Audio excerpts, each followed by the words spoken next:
quorum.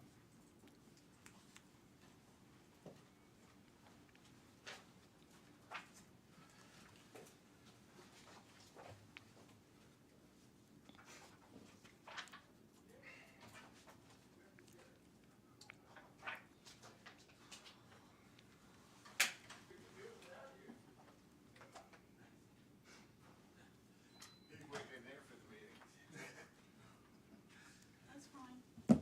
All right. We're going to call the meeting to order. 5 o'clock. And Everyone is here. We're going to move into. everyone with the exception of Councilmember Duncan is present. Duncan's here. Oh, there's Councilmember Duncan. And we are reconvening the meeting of June 18th, 2024. We'll note that all council members are present. And do we have a motion to recess to closed session? So moved. Second? Second. All in favor, aye? Aye. All right. Carries 5-0. Thank you.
Rick's son's picture on that. It had to have something to take care of. You never had a beard?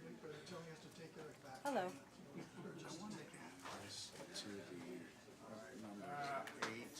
Eight. 8B, okay. Can you give me just 1 second, because we're just about to get the meeting started, we just have to call it to order. Yes. All right, we're gonna call the meeting to order. The meeting Of June 18th, 2024. And Mayor, I do have one announcement to make just before we get started.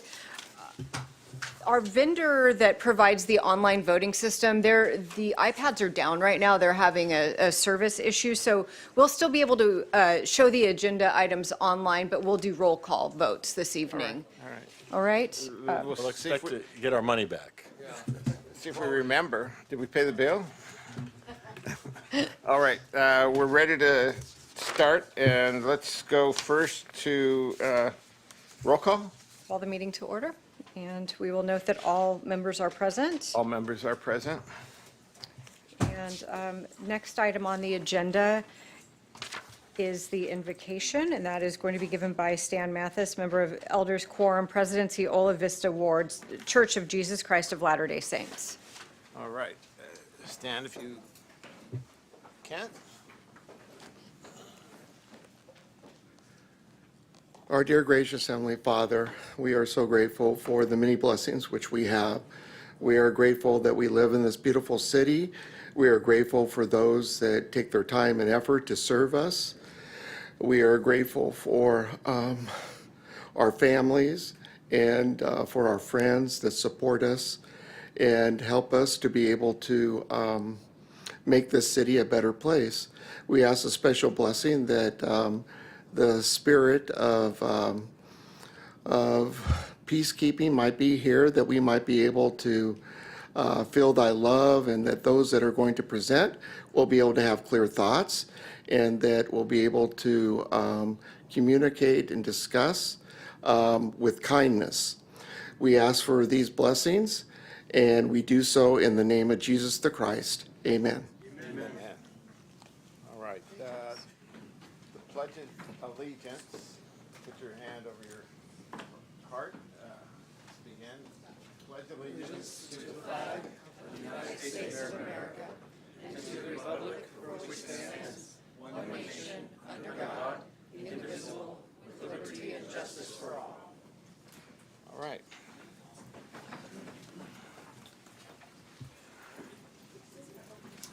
Okay, we do not have any special presentations this evening, so we can move on to council member reports. All right, council member reports. I guess I'll start. I have a couple things that I want to go through with the public. One is we had the North Beach Homeowner Association Forum, an effort to reach out to the community, engage in direct dialogue with our residents about concerns and updates on what the city council in entirety are doing. We had a meeting. It was graciously hosted by the casino, well attended by the community. Numerous takeaways. City manager Adam, Adam Matamian were both present and had a few follow-ups to attend to. One of the major takeaways, and Rick, in your report, if you want to talk more to this, was the Mirror Bar project. We, subsequent to that meeting, had an opportunity to go to that site, meet with the general contractor, review the status and the delays. And I'm not going to get into more detail, but maybe, Rick, if you want, you can talk more about it. One more interesting footnote from our North Beach meeting. We got out about 9 p.m. We were there meeting outside the casino, and a homeless gentleman came up to us, a little bit lost, said, "You guys look like attorneys. I lost my driver's license. You can help me.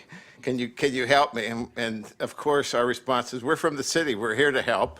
But I mention it only because I think Rick did a great job in reaching out and making sure our homeless advocates were able to connect with him.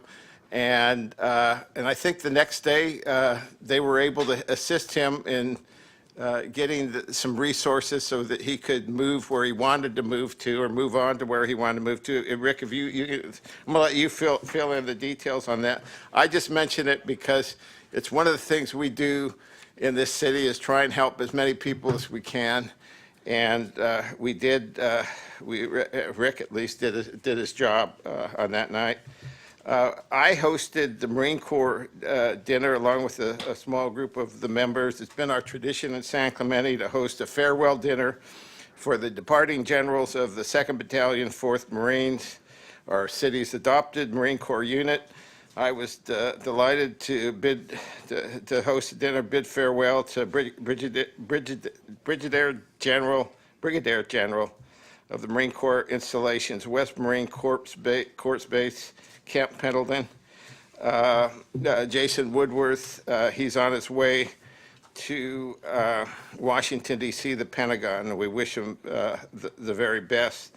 I also had a chance to chat with him about San Onofre Beach, which they're under negotiations with to lease that beach, continue to lease that beach to the state parks. That looks like it's progressing well, but I agreed to follow up with him before he leaves real soon.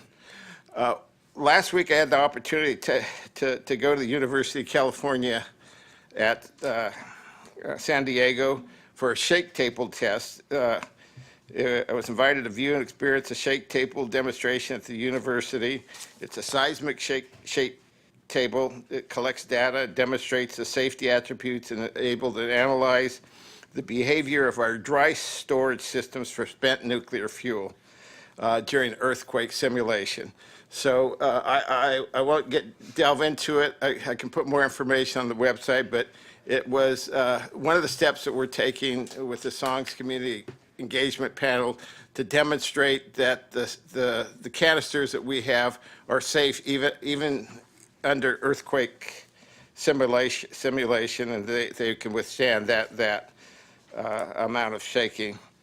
The next day, I had the opportunity to meet with the Department of Energy official Paul Murray, who's the Assistant Secretary of Used Fuel and Waste Disposition for the Office of Nuclear Energy. He outlined the current working conditions, the federal interim storage of spent fuel, and how they're proposing to do that and move that fuel in a time frame of 2038 to 2042, as well as what they're doing to develop non-site specific plans covering where they are today through siting, licensing, operating, closure of deep geological repositories, and a permanent disposal storage for the spent nuclear fuel. Mr. Murray and I also discussed numerous near-term trust-building demonstrations, including a durability test to build trust and confidence in the safety of spent nuclear fuel, moving the cast with high burnup fuel within the next few years. He also shared information, and I have these photos if you want them, of the new rail cars that are being tested by the Department of Energy to move those canisters off-site. Most interesting, most fascinating for me, he also outlined the testing of guided wave technology to monitor the casts that are at San Onofre on a 24-hour basis. This past Friday, we had a meeting that I was online, and I think our senior staff were on it also, where we were able to secure a waiver for the North Beach sand from the California Coastal Commission. The Coastal Commission approved 50,000 cubic yards of sand from the Santa Ana River for placement along 1,500 linear feet, 70 foot wide from the high tide mark in the North Beach area. Work can take place when it does begin in the next few weeks, Monday through Thursday, from mid-June through September. We were also able, on that same day, to secure the approval from, let me find that, what was the other commission that got the Army Corps of Engineers, which Leslie and our city manager were so gracious to work on. We also had a meeting, and I'll let Rick talk more about this. Went and saw the demonstration at the Capistrano Unified School District to learn more about their emergency preparation and what lessons we could learn from that. that would be applicable to our community. And finally, I sent a letter on behalf, along with Chairman, the Vice Chairman of the San Onofre Community Engagement Panel, sent a letter to the Assembly asking them for help in disposing of the nuclear waste on a timely basis. That's my report. Next, anybody? I'll finish up on some of those things Okay. you started. Start with the last one. Yeah, we went to the Capistrano Unified offices, and they have a great EOC center. What that is, an Emergency Operations Center, and they have a room dedicated, all set up with the telephones, the computers, the whiteboards, everything they need in case they have an emergency at school. And they know how to respond there and know how to set everything up. And we have an EOC space here at Public Works, but we don't have it set up. And so we're able to go with Victor and our city manager and kind of see what they've done to set up a good EOC. And I think we're going to use that as a model to get ours up and going.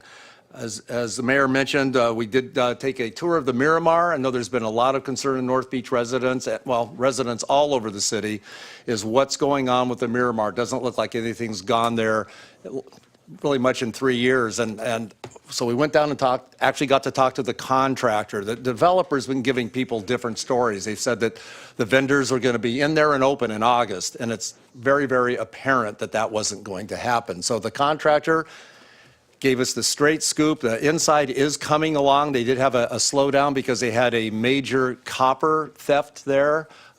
People broke in, pulled a bunch of wire and stole the wire, which means they had to rewire the place. So that slowed it down a little bit. But he really feels that the outside can be buttoned up, stuccoed on the outside, roof put on. They have all the HOV on the roof now, so they can do a roof, do stucco, and he really feels that the place can look like it actually is a real building in anywhere between 2 to 3 months, which isn't what we had hoped for, but at least gives us a light at the end of the tunnel there. So it won't look like a broken down building. It'll look like it's actually something that should be there. So that's actually pretty exciting.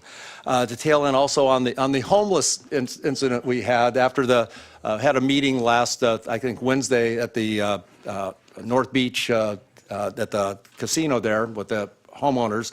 And when we left, the city manager, myself, and the mayor were standing outside, and a guy did walk up, obviously new to town, and I think he only thought that you were an attorney. I don't really think I was an attorney, but he did think we were attorneys, needed some help. He lost his license. What could I do? I'm trying to get home. And although I knew our outreach workers were not available, it was late at night, and I said, if you're sticking around, if you're still in town, be at the train station tomorrow morning at 9.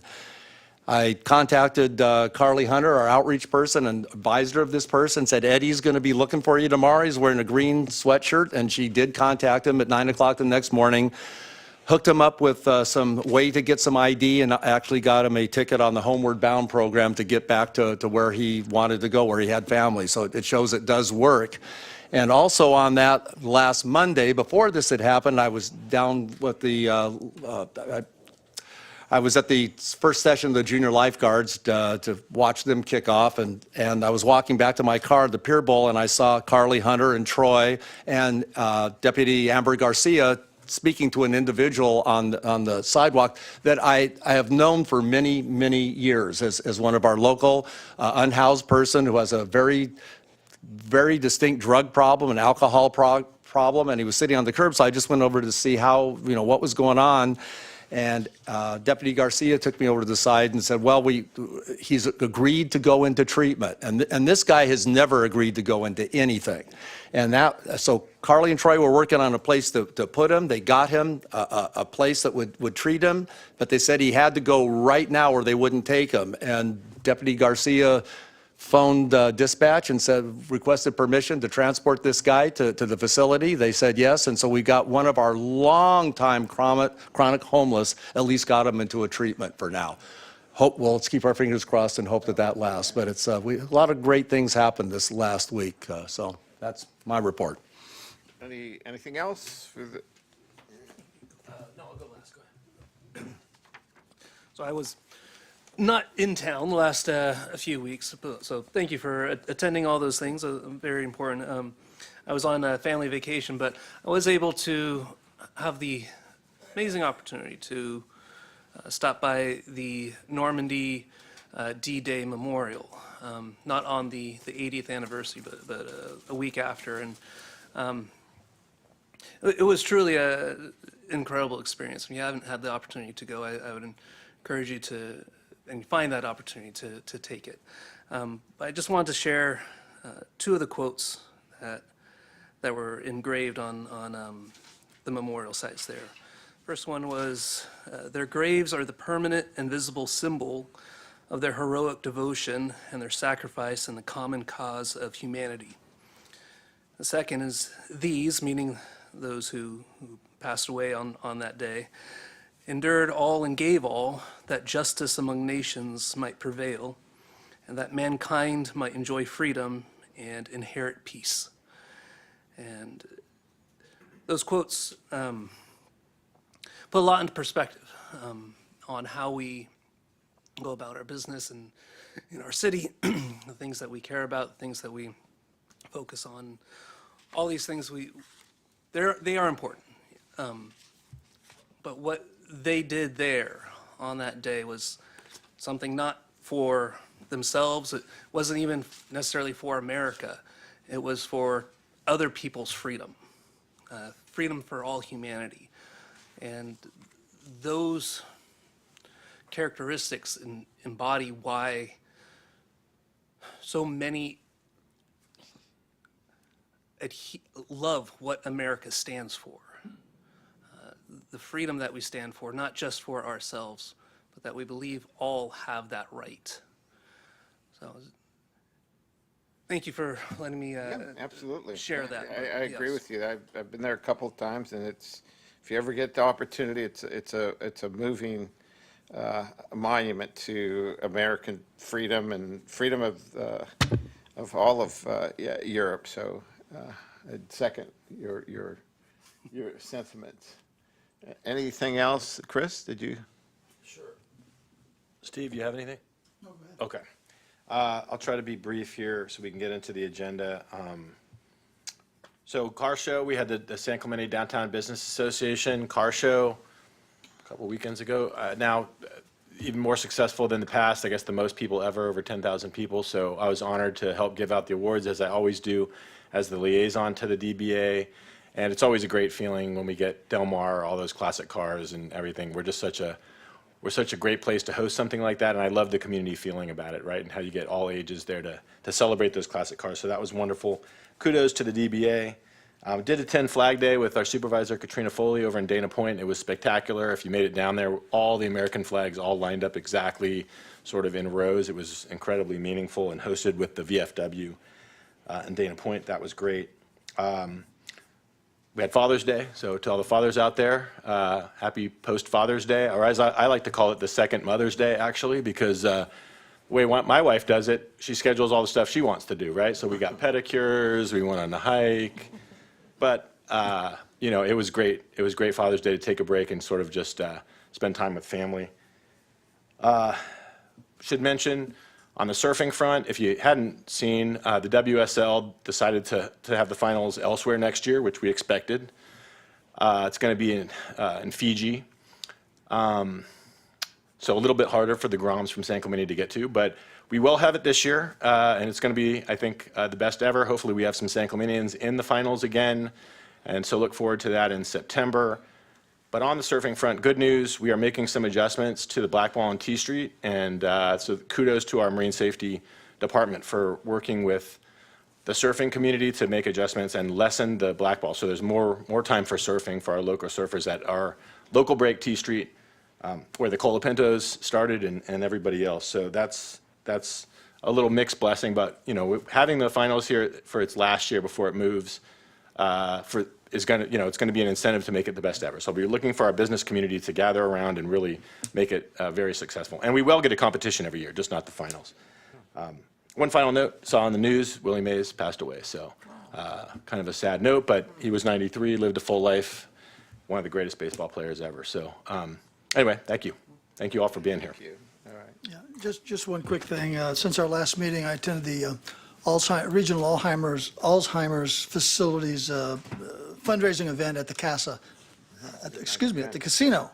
very well attended, and a serious mental condition that's increasing in our country, unfortunately. But it's a great event, well attended, and they raised a lot of money. Honored to be there. Thank you. All right, the next item, Oral communications. And I'll call the first several speakers up, and if you can sit in the area that says reserved for public speakers. We'll begin with Daniel Gulbranson, followed by Joe Wilson, followed by Amanda Quintanilla, followed by Mike Kay. Daniel?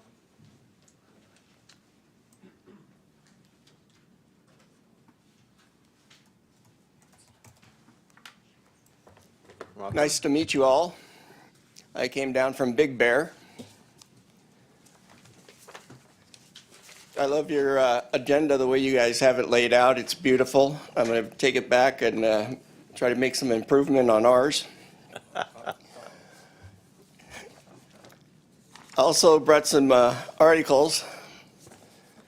Our Grizzly newspaper editor quit because she was being told what to say and what she couldn't say.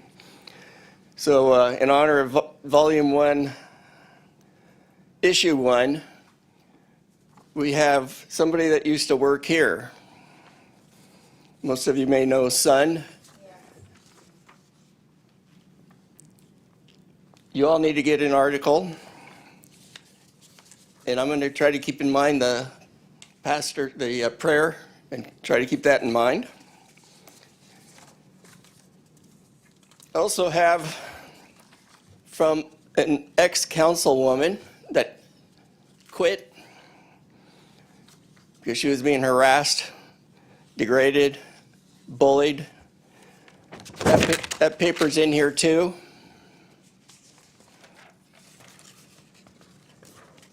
And that was by Sund. Also, I have meetings of a Big Bear Municipal Water District. A gentlewoman, a general manager, Brittany, and it's what we call the F-bomb meeting. So that's laid out. It's all public record. So if you all can review that, I left my card in there. What we have is several cities, what I call leftovers. We have 5 planning, 5 council. Almost 20% of our upper leaders are not leaders, they're rulers. They didn't ask questions of some of these people. It's not just Sun, but we had another one from Los Angeles City Hall that needs to go. He was the highest crime fine there was. He was in planning. It was $400,000, but he left quietly and the city paid the fine, only paid $300,000.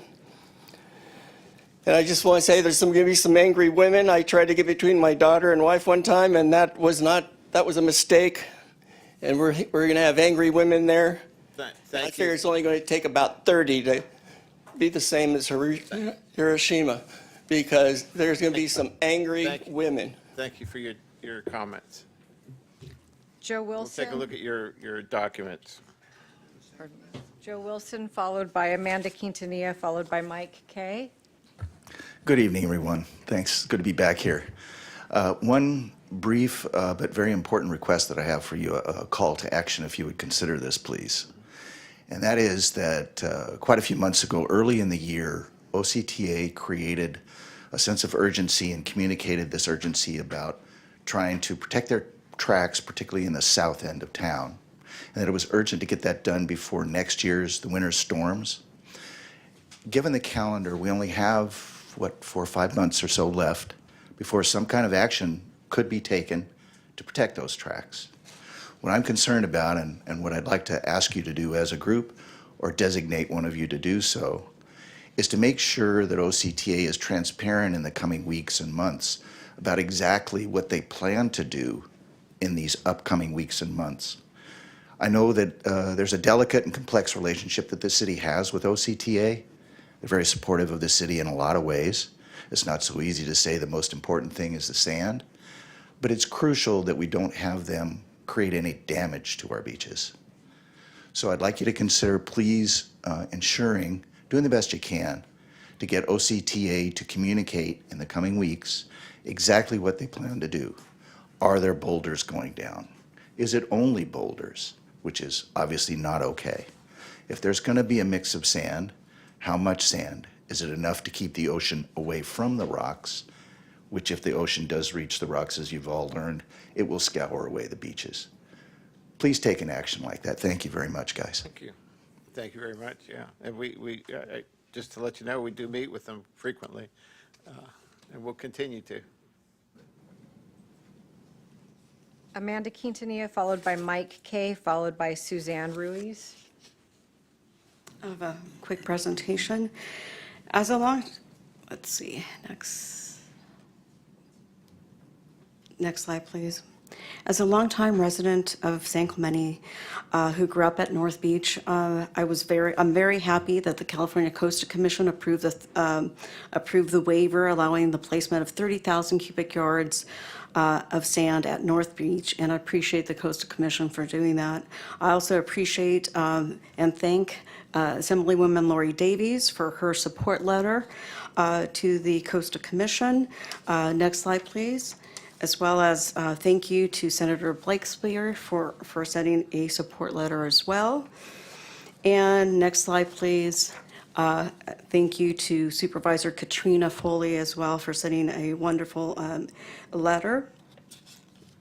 And thank you to our Mayor Cabral, for sending out a letter to the Coastal Commission for approving the waiver. Next slide, please. I think this is one of the quickest PowerPoints that I've ever done. We really, I was listening to, next slide, please. I was listening to the the Senate Transportation Committee or Subcommittee on Low Sand Rail Resilience. And Mr. Chad Edison, Chief Deputy Secretary for Rail and Transit with the California State Transportation Agency, or CalSTA, stated this at the Senate Transportation Subcommittee on Low Sand Rail Corridor Resiliency. We really are much stronger when we all work together. And this is really important because we have, and the representatives have, our city, Katrina Foley, Assemblywoman Lori Davies, Senator Catherine Blakespear, and I remember that at that meeting, at that hearing, Senator Archuleta was helpful and very responsive. So was Mr. Calfee, who was the chief counsel for oh my gosh, I'm blanking out on the name, but everybody is working together and they're all working collaboratively, and they and when I listened to the Coastal Commission meeting of last Friday, the Coastal Commission is working with the OCTA, and so the OCTA has always been transparent. They've always promoted public engagement, and I am really supportive of them and everybody working as a partnership. And there's nothing difficult or anything that's not complicated. OCTA has always been our friends, have always been our allies, and always helped the city of San Clemente. Thank you very much. Thank you very much for your comments. Next speaker. Mike Kay, followed by Suzanne Ruiz, followed by Lois McNichol.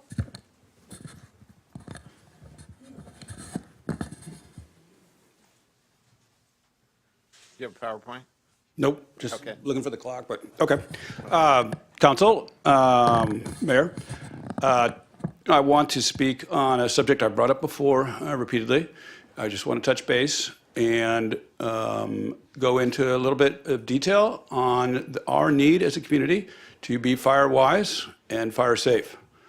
I was called out to fight a fire yesterday, a 15,000 acre blaze in Sonoma County, where my fire department is currently deployed. obviously not going. Obviously, I'm not heavily involved in that group anymore, but it certainly did bring it back home to me. I got pictures from my ranch up there of all the air quality that's gone down. My animals, my livestock are up there breathing some nasty stuff, and it brought home just what are the ramifications, even if a community isn't hit directly, what the secondary and third level impacts are on a community. And it brought home to me that it's inevitable we're going to be facing that as well. We're going to face smoke damage. We're going to face insurance rate issues. Insurance will even be dropped potentially for some people. And that's without a catastrophic fire hitting us in our area. I would like for our community to take this more seriously. I know we have OCFA. I know we have wonderful plans, evacuation plans, resources in place, brand new Red Hawk fire helicopters that can fight at night, all kinds of things.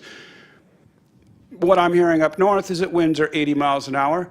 The spray is going right back in everyone's face, and they can't fight the fire. I saw that when I fought fires up there, and I know that's possible in our community. I think we have a false sense of security. I think we're more exposed than potentially that we realize. So I just want to reemphasize that we live in a fire-prone area, that we've had a lot of rain, as we all know. Big fuel loads are out there, and I fear that we are going to get hit, or our neighbors are going to get hit this year. And I wish that we would be more prepared, not for the big one that'll wipe us out, but for the second level issues that we're going to have when that comes about. We know where the fires break out. We have the fire maps. We see them year after year. I get over there off Barcelona Road. I've taken a look repeatedly. I don't see it. I don't see enough of a fire break there. I wish we were in a position where we could feel more secure and safe about this. I've brought it up a couple times before, and to their credit, OCFA did make some presentations, did assure us that things were in good shape. But so did the firefighters fighting 15,000-acre fires up north, as well as in the LA Ventura area. We are going to get hit, and unfortunately, I don't think we're fully prepared or in a position that we could be in. Thanks. I appreciate your comments. Next speaker. Suzanne Ruiz, followed by Lois McNichol, followed by Susie Lance. Hi, good evening, council members. Thank you so much. The reason for me coming tonight to talk is about our third encounter with these pop-up food stations you'll see where there's popsicle sticks with fruit on them. And these are illegals selling food without permits. So you go up to them, and we've been able to get 2 away, but yesterday was a whole different story. Bottom line, they don't have permits. They haven't had TB tests done. They have absolutely no credentials. It takes a business. I was a business owner for 26 and a half years, and trust me, you have to be licensed for everything. And anyone in here that owns a restaurant know that that's even more strict. No food is tested, nothing, and yet I called not only code compliance, code enforcement last night, but my husband did too.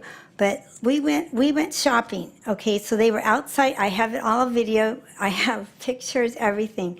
It's crazy, but they're very bold in people. Some are not, because all you say is, I'm calling 911. You get the cops on the phone.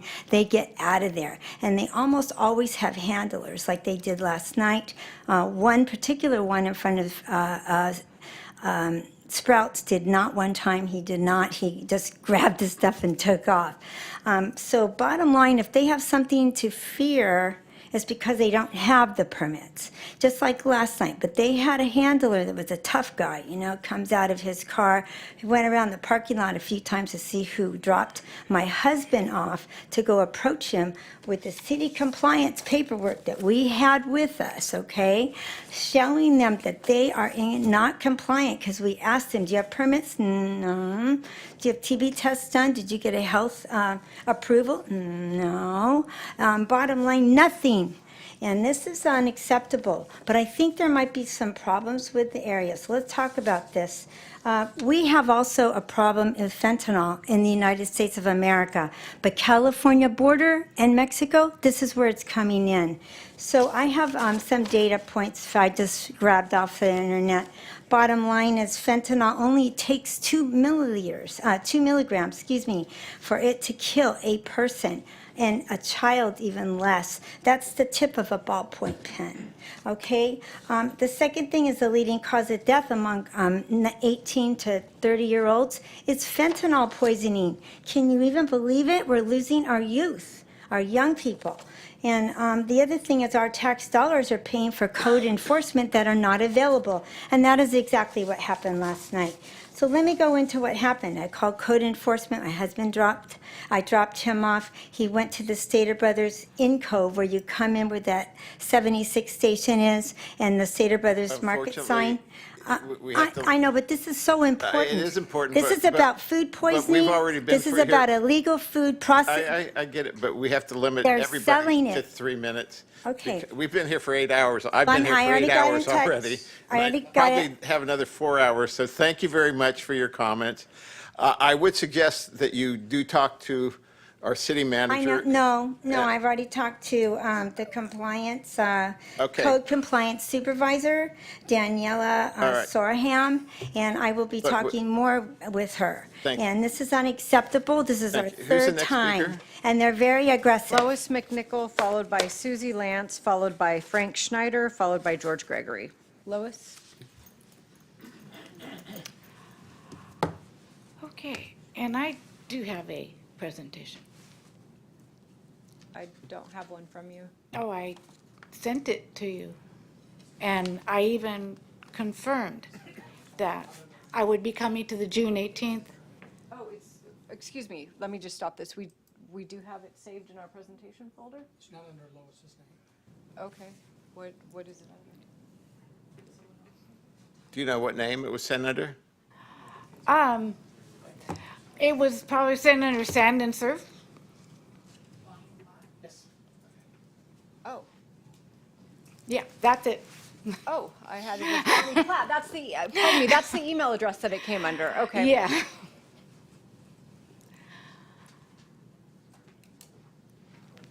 Okay, I'm here to talk about sand restoration, not sand replenishment. The U.S. Army Corps of Engineers, their methods are not designed, they are designed to protect people and property behind the beach. They often create an offshore bar that creates waves to break farther offshore that dissipates wave energy. And the project must be supplemented with additional quantities of sand called periodic nourishment. The goal of beach nourishment is not to maintain a wide, dry, exposed beach. It should move by itself. Currently, they use dredging, and that harms marine life. These tubes that they are putting in there, they cannot be removed, and this is a temporary solution to a permanent problem. There are natural methods, and one is reefs. They can be constructed of geotextile material that can interact with surrounding sandbars, but reef is not surfable year-round. Dunes can be created by erecting fencing on 3 sides with an opening to the ocean, and they are considered a passive restoration process. Groins are created with wood or rock, and they only build sand on the updrift side. There is another technology known as sand savers. This does not harm marine life. It is inexpensive and reusable. It reduces carbon footprint due to no need for barges, and it promotes beach accretion while preventing beach erosion. Surfrider had some concerns that were confirmed during a recent meeting when OCTA released their proposal to deposit 60 to 77,000 tons of rock to reinforce the San Clemente State Beach. That plan includes lining 2/3 of a mile of state beach with a 50-foot wide revetment. This will more than triple the length of the Cypress Shore's armoring.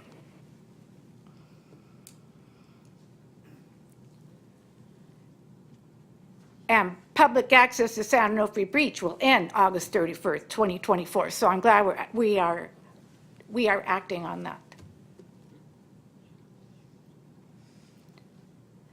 Sand at any price. U.S. Army Corps of Engineers proposes $170 to $200 million for 50 feet of beach over a period of 50 years, which will cost San Clemente $10 million every 5 years. This is a temporary solution to a permanent problem, and it's an ineffective and harmful method. The sand savers can cost $54 million, cover 4.6 miles of beach, see results in 3 to 6 months, and it's a permanent solution, natural and proven effective. Your time is up. Thank you very much for the presentation. Susie Lance, followed by Frank Schneider, followed by George Gregory, followed by Suzanne Muniyam. Susie? Hi, good evening, Evening. city friends. I'm Susie with the Chamber of Commerce, and I'm here to give a little short report on behalf of the Chamber. I wanted to mention that next Wednesday, that is June 26th, the Chamber will be hosting a government and city affairs meeting. We will have our speaker, Orange County Sheriff Don Barnes, and we invite the community to attend. We do ask, however, that folks who would like to come to please sign up on our website. If you're a chamber member, it's complimentary. For those who are not members yet, it's $20 to attend the meeting. The format is we have the speaker presentation, and then we have about 10 minutes of Q&A with the sheriff, and then we will have our reports from our legislative representatives as well. And then following this meeting, our Workforce Development Committee has partnered with us, and also Capo Unified School District's College and Career Advantage, the career and technical education arm of CUSD. They're going to host an open house at the College and Career Advantage site, which is on the campus of Capo Valley High School. So we'll be able to explore the classrooms and see what they have going on. So it's really exciting. Again, we invite the community to attend, but to please sign up on the Chamber's website, and we look forward to seeing you all. Thank you very much. Thank you. Should be an exciting meeting, too. Thank you. Do we have? The meeting's at the Outlets at San Clemente at the VIP Lounge. It starts at noon. And the Workforce Development Open House is at the Capo Valley High School location at 1:30. Frank Schneider, followed by George Gregory, followed by Suzanne Muniham. Frank Schneider? Not No, here? no, Okay. Frank. George Gregory? The Miramar in a couple months. I'm concerned about the sand going to North Beach. I'm sorry, George Gregory, North Beach, parolee. Thank you for having me. I'm concerned about the sand going to North Beach. Last time we had a bunch of rocks and stuff, and that's because they didn't what's called proof it. They didn't proof the sand, they didn't screen it, they didn't strain it, they didn't put it through a colander. There was rumors they had one, but it broke down. There was rumors that they had one, but there's a big hole in the screen. Problem is somebody's going to have to go look at that thing every day to make sure these guys just don't get lazy because they're tired of waiting for it. They want to get ahead of the traffic, or it's broken down and they want to earn their dollar. I can't blame them. So they just start loading up the trucks again. It's going to be very difficult. Maybe we could do it with a video somehow, like a hostage in a newspaper for the date.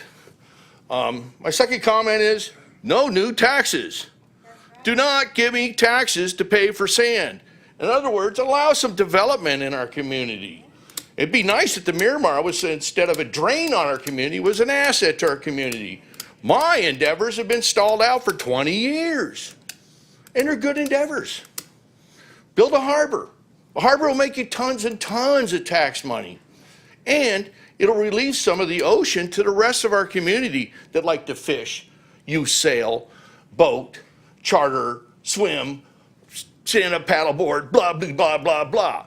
If you can imagine how many people, how much energy would that bring, especially with the little nugget of historical properties nearby. If the trains were to leave tomorrow, I suggest we leave the track along the bluff, because that track may help us in the future of fortifying our beach. Take down the fence and stuff, because we're not going to be using it every day. But a flagman could direct it, and we could push it with the dozer even. I mean, we don't need our own locomotive, let's face it. But a harbor would act as a a way to help replenish our beaches. With the railroad as a demarcation line is quite a civil structure. Let's use your imagination. Or we can use these high carbon output trucks to bring this sand to us. It's silly it's not going on rail. But I realize where it's coming from, it's not near rail where it's coming from. But like if we use Prado Dam sand, that's by rail, and where it's gonna end up is by rail.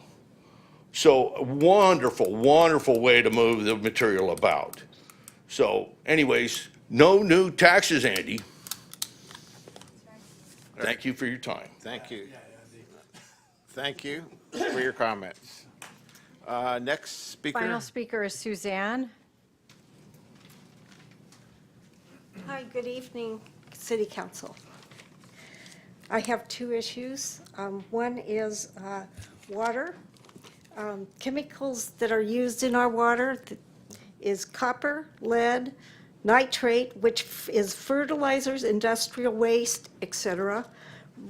Radion, which is groundwater, includes human and animal waste, washing dishes, and showering.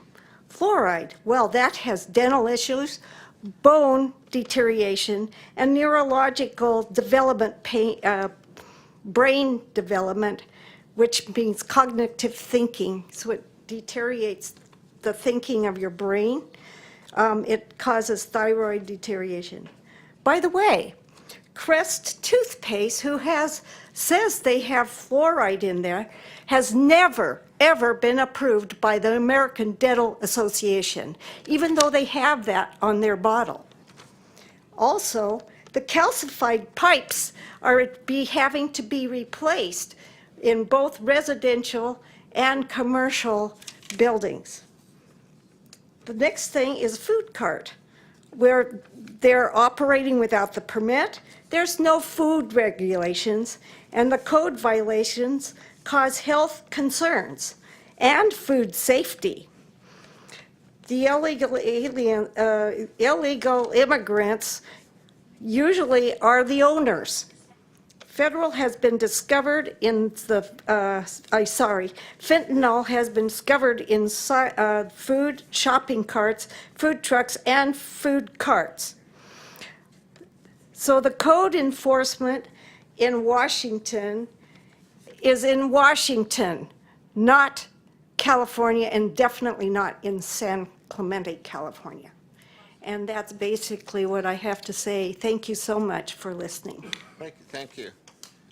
I think, just to clarify, we do have. Yes, of course. No, we do have a code enforcement that does some things here, and they would be the appropriate people, along with our city manager, to talk about those issues with food. Thank you very much for your comments. Yeah, the only reason I mentioned that is But we somebody. can't have a discussion about it, but I see. just wanted to Okay. let you know No to problem. reach out. No Thank you. problems. Thank you so much. Next speaker. We're done with oral communication, so moving on to motion waiving reading in full of all resolutions and ordinances. Do we have a motion? So moved. Motion by Mayor Pro Tem Enmeyer, second by Councilmember Noblock. Councilmember Duncan? Motion waiving reading in full of all resolutions, or I'm taking a roll call vote. Okay. All in favor? Aye. Okay. Without objection. Consideration of agendizing items requiring immediate action. I don't None? think we have anything. Closed session report, City Attorney. Thank you. The City Council met in closed session on item A1, and direction was given. There was no reportable action. They met in closed session on item A2, and they voted 5-0 unanimously to authorize the city manager to execute a settlement agreement with Kroger Corporation and to make elections regarding distributions. That settlement agreement is available online at nationalopioidsettlement.com or with the city clerk. The council also met in closed session on item B. There was direction given, no reportable action. Thank you. Staff communications, I don't believe we have any. None today? Okay, next Public item on, hearings. yes, next item on the agenda is public hearings. The public hearing process includes a staff presentation, a presentation by the applicant not to exceed 10 minutes, and public testimony not to exceed 3 minutes per speaker. Following closure of the public hearing, the city council will respond to questions raised during the hearing, discuss the issues, and act upon the matter by motion.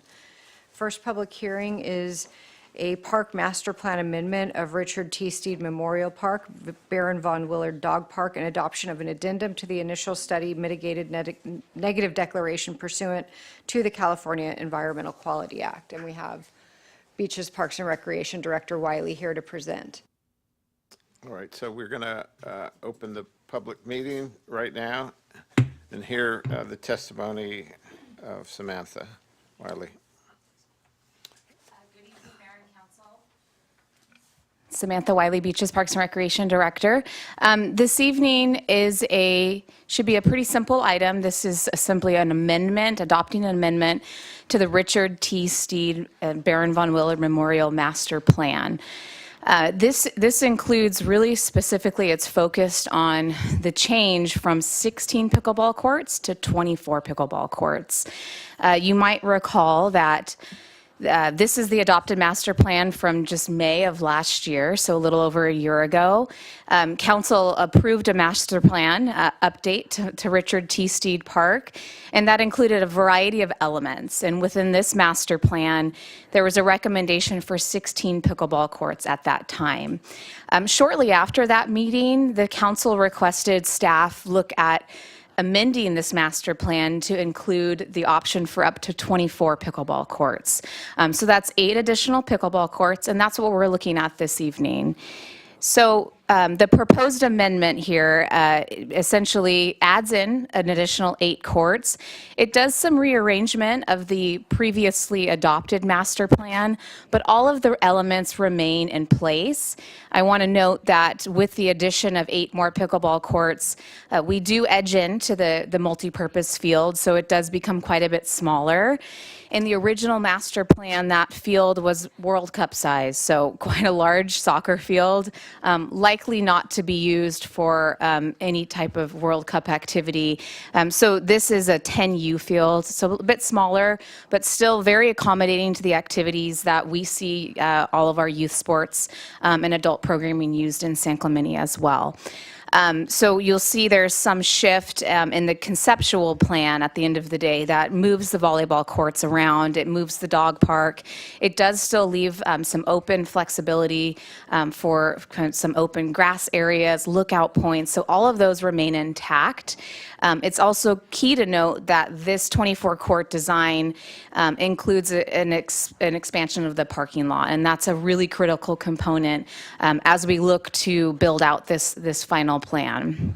So this is the proposed amendment. And then the kind of third or second course of action we're looking this evening for council's approval on is adopting the 24-court design. Again, council gave direction to go out and get a design for the 24-court pickleball facility. And that was at a time and a place where we really seriously wanted to look at building and expanding pickleball. Obviously, we've gone through a lot of iterations of pickleball. We've come a long way in pickleball. We've got temporary courts now at Steed, and those came upon us really quickly in an effort to relocate pickleball. So we've got a temporary setup. Those will remain in place for the time being. And in the meantime, we are hopefully able to adopt this design. And going forward, this design can be used to go out and solicit funding. I think one of the big key points to take away this evening is adopting a master plan amendment and adopting the addendum to the mitigated negative declaration does not guarantee funding. It doesn't identify any funding sources within our budget. It simply takes the administrative action that we're rubber stamping this plan, and going forward, when there's funding identified or funding becomes available through a private source or another entity, we now have a plan that we can put into action relatively quickly. So this 24-court design in front of this on the screen this evening was reviewed by the Beaches, Parks, and Recreation Commission. There were 3 total designs proposed by RJM, who was our design consultant and firm that we worked with. This design includes an option to build out modularly. So we can do this in sections of 8 pretty easily, or even sections of 4, without much impact. I think that's an attractive part of this type of design, that it doesn't make us commit in the future to the entire space, but rather piecing it off if and when funding becomes available. You'll notice that there is, again, a significant expansion in parking. We've also got a championship court. That's what we've heard is important as part of a pickleball facility. It also has 2 restroom facilities, one towards the back and then one at the front, where there's also an operations building that potentially could have a staff member there to collect fees or whatever may come about for this, again, proposed future pickleball facility.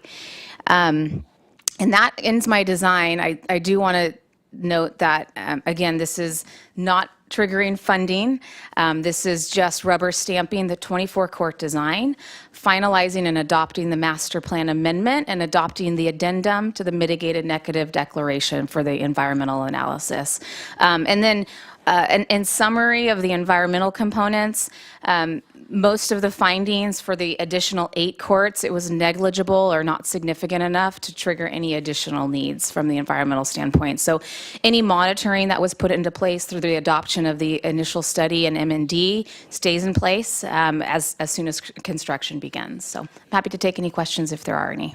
Well, we all did receive your 200-page report that outlines in detail the development, the plans, the program, and I just want to reiterate that this is not funding. I think we're looking for funding in the future if we ever find it, and the pickleball community has also said they were going to look for funding also, so that's not even an issue for tonight. It's just an issue of approving a process we've already approved previously. I wanted to ask a question, but are there oral comments there are that we no need to take speakers. before we ask questions? There's no speakers. There's no speakers. Okay. So let's go to no speakers. Let's move. Do we close the? If you're asking questions of staff, you'd leave the public hearing open. We'll leave it open and go ahead and ask your questions. Yeah, and this is just for reference. I remember a couple of years ago, there was an estimate of a cost for these 24 courts. Do you remember roughly what that was? 10.9 million. 10.9 million. Okay. And a fraction of that is the parking lot, I'm gonna which would be shared use. I'm going to do some math. Well, And the bathrooms. that was my only question, and I'll hold off on a comment if anybody else has questions. I have a question. First question is, and I think it's sort of inherent in your presentation, Samantha. Thank you, by the way, for the presentation. Thank you for that that markup. I think it's beautiful, and I commend the Beaches Park and Rec Commission for their hard work on that. If we aren't able to find some funding, could we change it, make another amendment, and then do something else with that area that's currently set out with the 24 courts?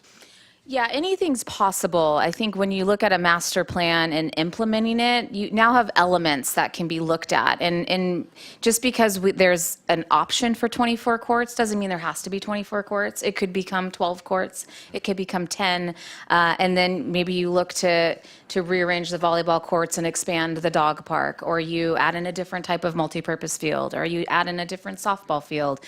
Those become pretty malleable in a sense. But this is an important piece where we are adding additional courts, and that kind of changes the scope somewhat. Okay, thank you.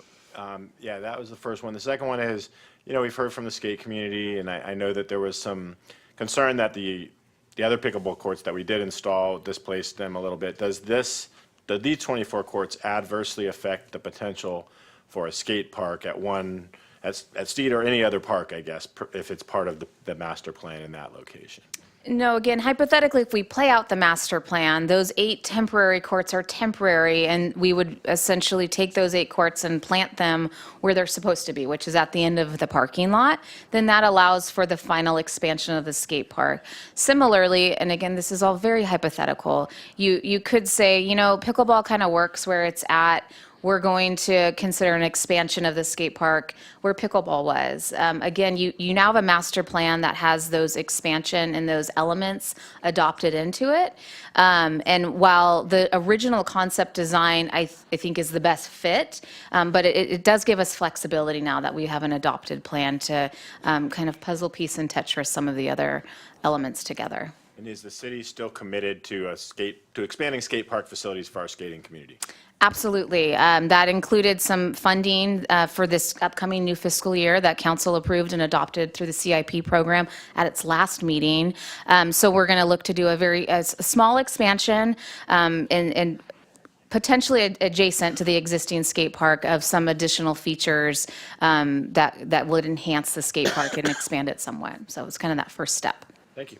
Any other questions? Yes, Steve? Yeah, quick question, Samantha. Are you looking at any private organizations to lease these fields on a membership basis? I know the city's talked about charging a fee potentially, but have you looked at private organizations to do that? So, clarifying question, fields or courts? Courts. Okay, so for pickleball, with the existing courts, we still have some direction from council to go back and get additional feedback from the community. So we owe council an update on that as well. So Staff do. it's in the works? That's but you in the don't have anything works, to report yeah. on? But of course, any type of new pickleball development or facility, we would absolutely want to look at private organizations as potentially a That is part of the works public-private. as you move down the road. Absolutely, yeah. Perfect, thank you. Questions? No further questions, and we're going to close the public hearing right now, and we'll take a motion and then move on. If there's discussion, someone want to move this item, or? Do we need to bifurcate? Do we need to bifurcate the two resolutions, or can we take them both together? I think we can take them both We- together. we- I move that we adopt the staff recommendation, including both resolutions. Second? All right, so Then some discussion before you. we can have discussion, yeah. Yeah, that's a comment, and this isn't a reflection on this council or even the staff, because most of this council wasn't around when most of this was decided on. It's too bad, because I remember it came up briefly and then got shot down. I'm just disappointed that we couldn't have taken those 8 temporary courts that could last for 20 years if we needed. If you go up and look at them, they're not temporary. And we couldn't have put those 8 courts back in the location where the master plan says we should have them. I mean, I don't think it would have cost that much more money. There's 2 lines of 8 courts in 2 different places in this plan. It wasn't the money, it was the speed of being able to install. Okay, I'm disappointed that you didn't take into consideration a couple of extra months, whatever it would have taken to level the area and put them where they're ultimately going to go. And that way, we would not compromise the skate community. We would have already had the courts there and could have added on from there. I just think, I'm saying this as, maybe we use this as a lesson going forward. We really need to take a look at what we do before we do something that's going to have such a huge impact on 2 communities. And that's all. It's not even, I'm not It's not a criticism, harping on anybody. I'm just saying, comment. let's use that as going forward if we have to look at a program like this before or next. Excellent point. All right, yeah. So let's take a vote, but let's take a roll call vote, just because. Okay, so I the don't know where motion on to- the table is to adopt staff recommendation, motion by Councilmember Duncan, second by Councilmember Noblock. Councilmember Loeffler. Aye. Mayor Pro Tem Enmeyer. Aye. Mayor Cabral. Aye. Councilmember Duncan. Aye. Councilmember Noblock. Aye. Carries 5-0. Next item on the agenda is a de novo appeal hearing of development permit 24-027, a request to construct a 2-story single-family residence on a vacant lot at 239 Avenida La Cuesta, abutting 2 historic resources, 233 Avenida La Cuesta and 243 Avenida La Cuesta, and finding the project categorically exempt from CEQA pursuant to state CEQA guidelines, section 15303, Class 3, new construction and conversion of small structures, 14 CCR 15303. All right. And we have staff here to present the item. We have staff to present. We're going to open up the, public hearing. Before we begin, though, I'd like each of us And I'll start to make a disclosure of our ex parte communications, if any. And I don't know all of them. I did have a question. I received several books of information, I think through the city clerk. I don't know if they're ex parte communications, but they were books that I received from one of the parties about this project through the city. I think I had a call from one of the parties that's developing this project, and I requested a meeting, and through an email I told them because this was a hearing de novo, I could not meet, and I didn't feel comfortable meeting but we listened to them at the public hearing. So those are the only and I've received numerous, yes. Mr. Mayor, I just want to note for the record that all the materials that the council received from the city are available in the back and were provided as part of the agenda materials in connection with this item. Does that include the large booklet that we all That's correct. Okay, so all that material is available. I also received, numerous emails, which probably all of us got from concerned citizens in this community. So that's my disclosure. I listened to the Planning Commission meeting about this project, received the same emails. I'm very familiar with these residences. I have a very good friend that lives in an adjacent residence there and spent time there, so I'm very familiar with the neighborhood. Councilmember Loeffler, does your viewing the Planning Commission meeting have any impact on your ability to be fair and impartial in this matter? It does not. Have you prejudged this matter at all? Have not. Do you have any bias related to the fact that you have friends who had lived next door? Have not communicated about this project with them. Is there anything that would affect your ability to be fair and impartial in this matter? There's not. Thank you. Councilmember Duncan? I think like all the council members have received email correspondence from numerous parties on, I think, either side of this. So we received those, but did not respond to any of those emails. The issue came up during a review of the new tile structures at the little outcroppings on Avenida Del Mar, but I advised people that I could not speak about the item. But the reason that it came up is because one of the houses on the tiles is the adjacent historical property. That was an event put on by the Historical Society of San Clemente. And I have toured the Goldschmidt House as part of my tour of historical buildings in San Clemente. I think that's it. So I will just mention further, for all the people that have written. Well, I just should mention, you didn't ask me, Steve, but I have no biases and I can be neutral in terms of deciding this because of all of that. Yeah, for all the people that have written us and we haven't responded, it's not because we don't want to respond, it's because we're trying to be objective in this and neutral in this. And if whatever we'd write to you would probably signal our support or opposition. So if you wrote to us, that's why we didn't respond, because we didn't want to. Yes. Mr. Mayor, I just would like to clarify for the 3 council members who have made disclosures about having received emails. Are the contents of those emails anything different than what was in the agenda materials? For the most part, there's new materials in some of those. They all add a little. The ones I receive add a little bit more to the discussion. So if there is information that's not in the agenda materials that you're disclosing as an ex parte communication, can you please provide the general nature of those communications? I'm trying to see if I have them here.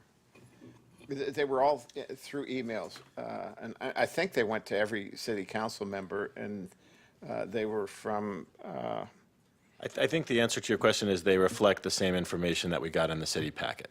That's what I'm trying to get at. In the emails that everybody received, is the general nature of them any different than the information No, the general received in nature the is packet? not. Okay, thank you. All right. Mayor Pro Tem? No, go ahead. I have nothing to disclose, except that I have toured the house. That was about a year ago, but that does not, I do not believe that that will preclude me in any judgments pertaining to tonight. Which house would that be, Mayor Pro Tem? The Goldschmidt House. Thank you.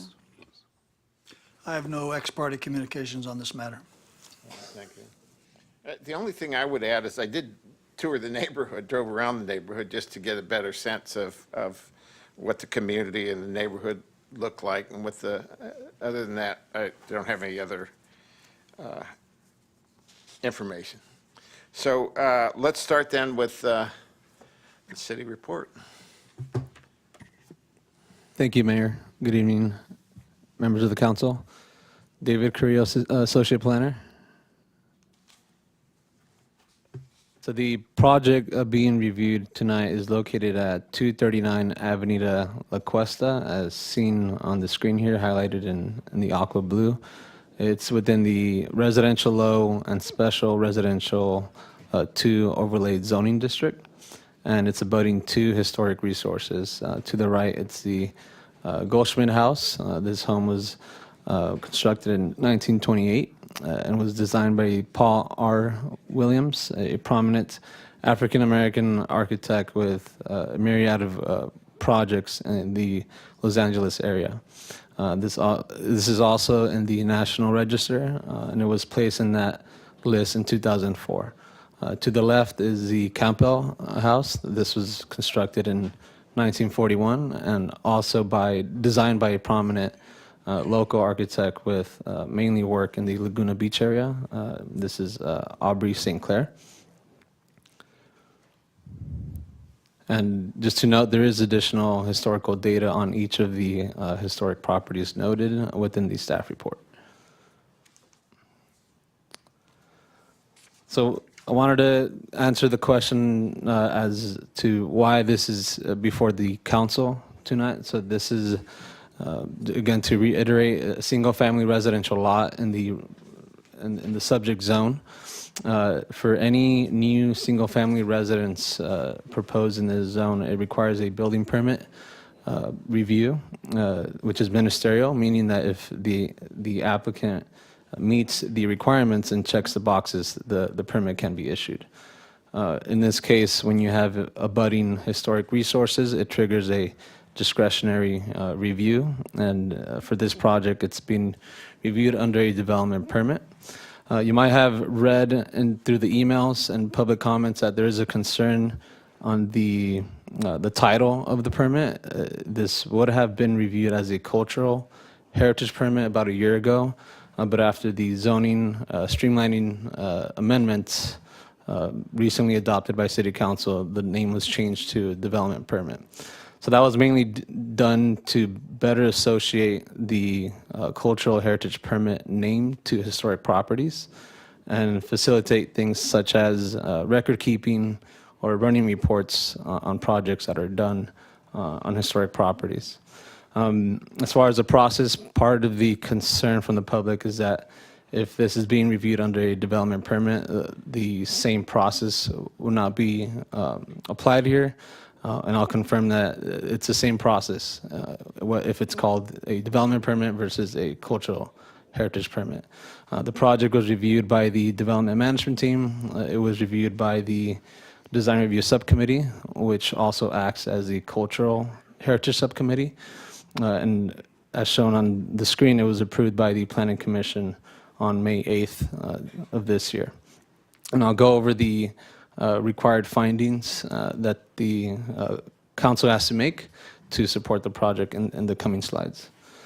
So after the approval by the Planning Commission, within the 10-day appeal period, we did receive a notice of appeal from the public, which then triggered the de novo hearing. So this is basically a new review by the City Council, which is reviewing the same project with a modified resolution that includes the removal of a condition regarding landscaping, that it would require a variety of plant species. So that condition was removed, and there was a condition added to reduce the length or depth of a pergola that would be discussed later through the public comment process.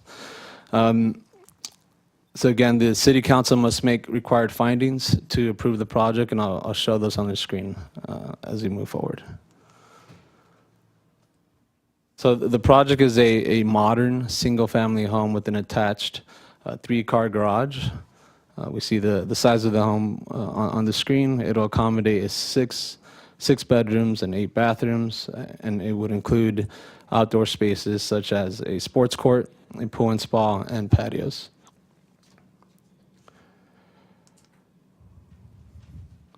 So part of the analysis is the staff has to undergo is to review the project and its potential physical and visual impact. So here we have a slide showing the Campbell House. This is the home at 233 Avenida La Cuesta, left of the project site. So this is a view of that property from the corner of La Cuesta and Patero del Oro.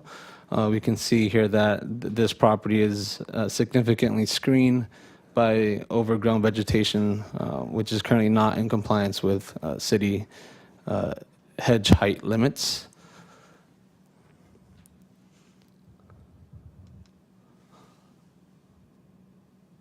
This next image shows the Goldschmidt house. So here we do see from relatively the same angle where the previous picture was taken. This is looking up towards the Goldschmidt house. There was a sight line that was taken. It's shown in the yellow.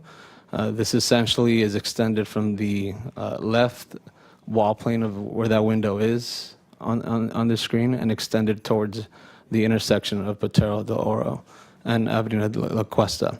So this sightline was provided and applied for the previous project at the site as well. The applicant decided to also apply that to this project, given previous comments and support by the city for a project at this site. So here, what we see here is how the project is pushed back to still allow for a view of that window as you move up towards the Goldschmidt property.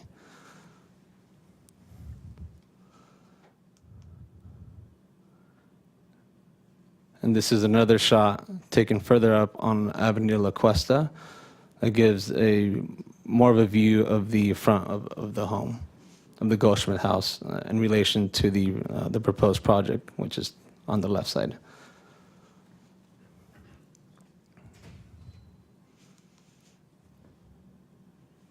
So here are the findings. I won't read all of them, but these are the findings that are listed in the resolution. So in the resolution, you'll find reasons and staff's analysis for supporting the project and recommending that the city council make the required findings to support this permit.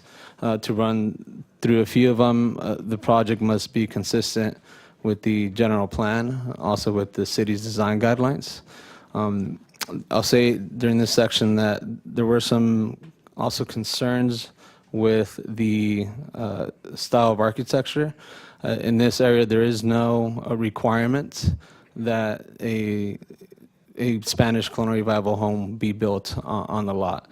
There are some public comments provided that mention a deed restriction at one point that requires any home on that lot to be built in that Spanish style. However, there was a court ruling in 1936 that determined that the city won't be able to enforce that. So moving forward from that point, you wouldn't see that in the sales agreements. Since then, the city has gone through a legal zoning process to establish districts within the city that do require Spanish style architecture. And these are areas such as the Pier Bowl, downtown, and North Beach. And I'll just end with part of the finding is that the project also be compatible with the neighboring properties. And again, staff has made that finding.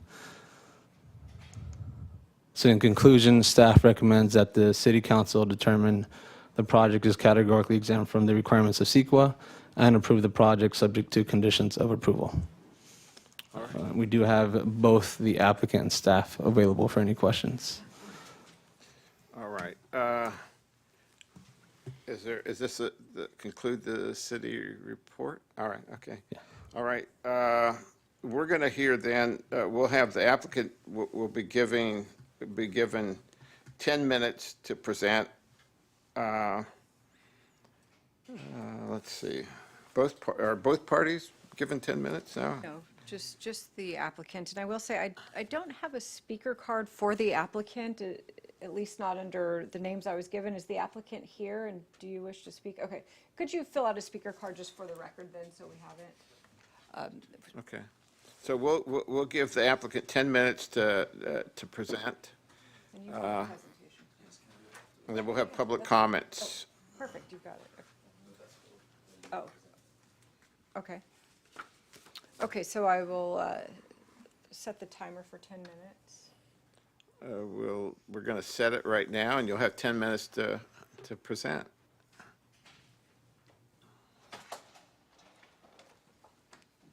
Okay, good evening, council members and staff. My name is Dustin Morris. I am the principal at EO Design, that we have been working on the Moses residence and the design of it. Present with me is Mr. Mike Laffer, who is the Moses legal representative, as well as the future homeowners. John and Ashley Moses are here. Also, Kevin Colson, who is of LGC Geotechnical, who is the city's chosen geologist working on Casa Romantica and reviews a lot of the projects coming into the city. Also, Mr. Craig Anderson, who is the contractor who will be building the Moses residence, should this be approved. And you would have received in the packet letters from Mr. Bob Milani, who is the civil engineer on the project, as well as a letter from Mr. Mark Israel, who is the chosen structural engineer on the project. Next slide, please. So just running through, and kind of, I think at this point everyone would have driven through the neighborhood and kind of gotten a feel, so you can kind of just scroll to the next one. Starting at the top of the street on Avenida Cuesta, moving down, you can move down to the next one. The purpose of this is just to kind of bring you into the neighborhood, let you see the homes that are currently in the neighborhood, the mixed style of homes that are in the neighborhood. Driving through this neighborhood, I would not call this a historic district. If you could pause on that slide, you will notice that now would be the time that we would potentially be seeing the Goldschmidt residence if it were not for that house on the right-hand side. Keep going down. Pause on that one. Another one, this is a house on the left-hand side that is directly opposite what is the historic Goldschmidt residence. You can make your own determination on the style of that house. And then we're going to turn, you can go to the next slide, go up the street, keep going. Again, just reiterating the mix and diverse language of architectural expression. Keep moving up. Now we're kind of turned around, we're going to face back, and we're going to start going back down towards the street, towards the Goldschmidt residence and the Moses empty lot, so keep going down. Here is your first glimpse at the Goldschmidt residence. Keep moving forward. Again, kind of pretty heavily blocked from that house on the right-hand side. Again, you can see the house on the left-hand side as well, not attributing to doing anything complementary to what the Goldschmidt residence is. Keep going down. Moving down towards, again, now back on the street at that intersection, almost zero view of what would arguably be the most important view of the Goldschmidt residence, which is the front of the house. So keep rolling down. The Goldschmidt house, keep going down. The Goldschmidt house from the front elevation, largely obscured by its own landscaping. Please keep going down. Keep moving. Again, obscured views of the Goldschmidt residence. The window that has been brought up multiple times, completely obscured by the property's own landscaping. Please keep moving. The empty lot as it stands, keep going down. Again, the blocked view, just keep rolling. Again, these photos are at the Planning Commission was argued that we took the worst photos. These are all taken from Google Earth, readily accessible, so keep moving down. This is now 233, largely obscured from the non-compliant hedge that wraps the entire building. Keep moving. The view from the intersection, blocked by both, again, the hedge and what seems to be a sign. Keep going down. Keep going down. Keep rolling.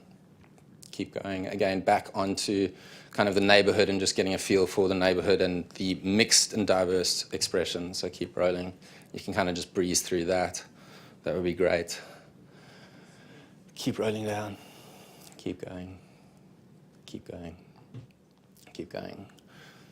Again, just kind of where we pulled the different houses when we did a study on the expression of the different homes in the neighborhood, establishing whether or not this was a historic district. Keep going. Keep going. Keep going. Keep going. Keep going. This is, and if you could pause, this is the previously approved Romney residence. You can make a call on the expression. We would arguably say that ours is going to add greater value to the neighborhood comparatively if you were talking about an expression of architecture. Keep moving. This is the sight line that we adopted from the previous Romney residence that we have not changed, we have not altered. We treated it as a setback and respected it to maintain that view of the Trace Vistas, as they are calling it, looking towards the Goldschmidt home. Keep rolling. This is their front elevation. You've seen these renders, so you can keep going. Keep going. Keep going. Keep going. So into kind of some of the points that I wanted to bring. It was unanimously approved by Planning Commission on May 8th. Staff recommended approval, and we went through 2 design review subcommittees. It is a single-family residential project in a single-family residential neighborhood. It's not proposed as a multi per SB 9, which if this lot were made, if the Moses were discouraged from building their single-family home on this lot, it could potentially be a prime candidate for a developer who would want to come in, subdivide such a large property and place 4 units on there that would not be subject to the design review process, which would be detrimental to the neighborhood. Both neighbors are 2 stories, many 2-story homes in the neighborhood. It's sized appropriately for the neighborhood. The neighborhood is not a historic district, and it has a mixture of architectural styles. 10-foot side yard setback on both sides. Could you scroll down just a little bit, please? The street setback requirements in the neighborhood is 20 foot. The Moses residence proposes 45-foot 2 at the closest and 59-foot 2 inches at its furthest, more than double what is required by the city code. Keep moving.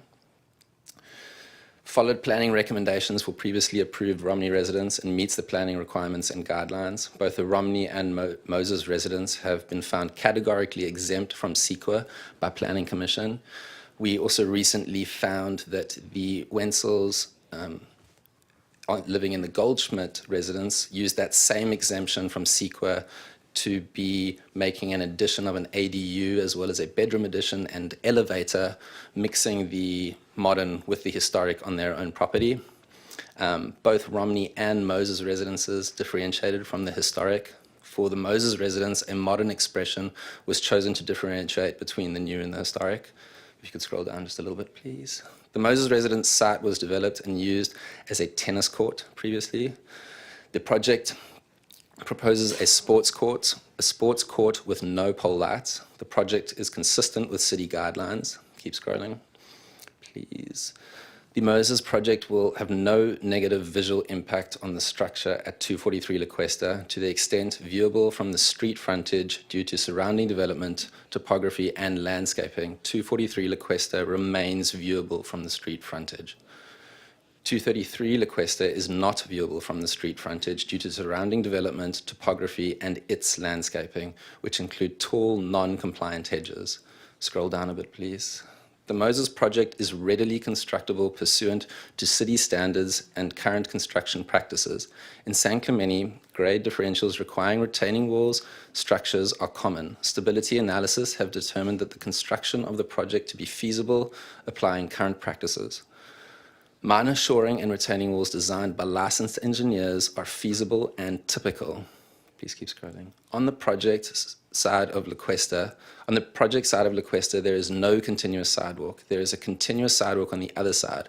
The project requests a waiver of construction of a discontinuous sidewalk. The project will include city easement rights for a future sidewalk.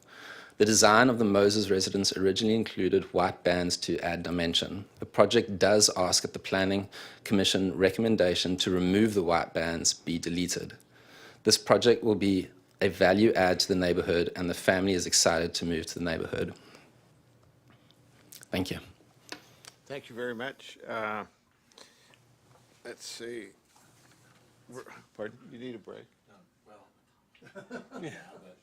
Yeah. Well, how many public comments do we have? We have 15 speaker cards. 15 speaker cards.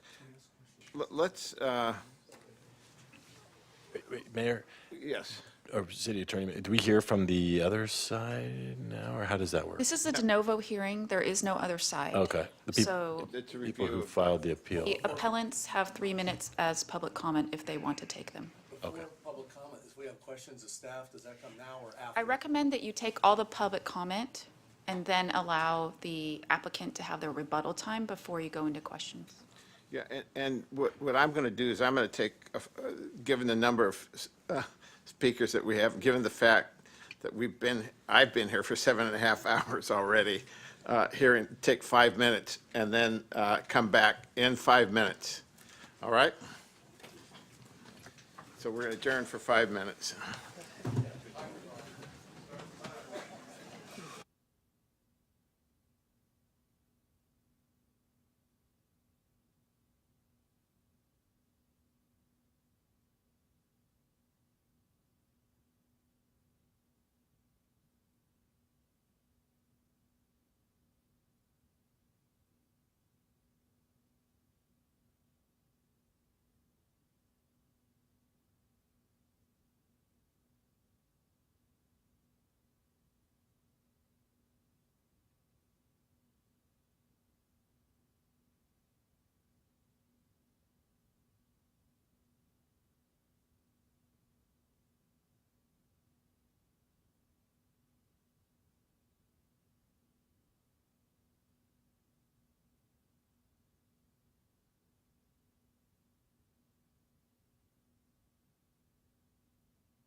16 cards now, 16, yes. Did we set a time limit on those, or? Each speaker has 3 minutes, yes. You could modify By that it. Council to- can modify it if you.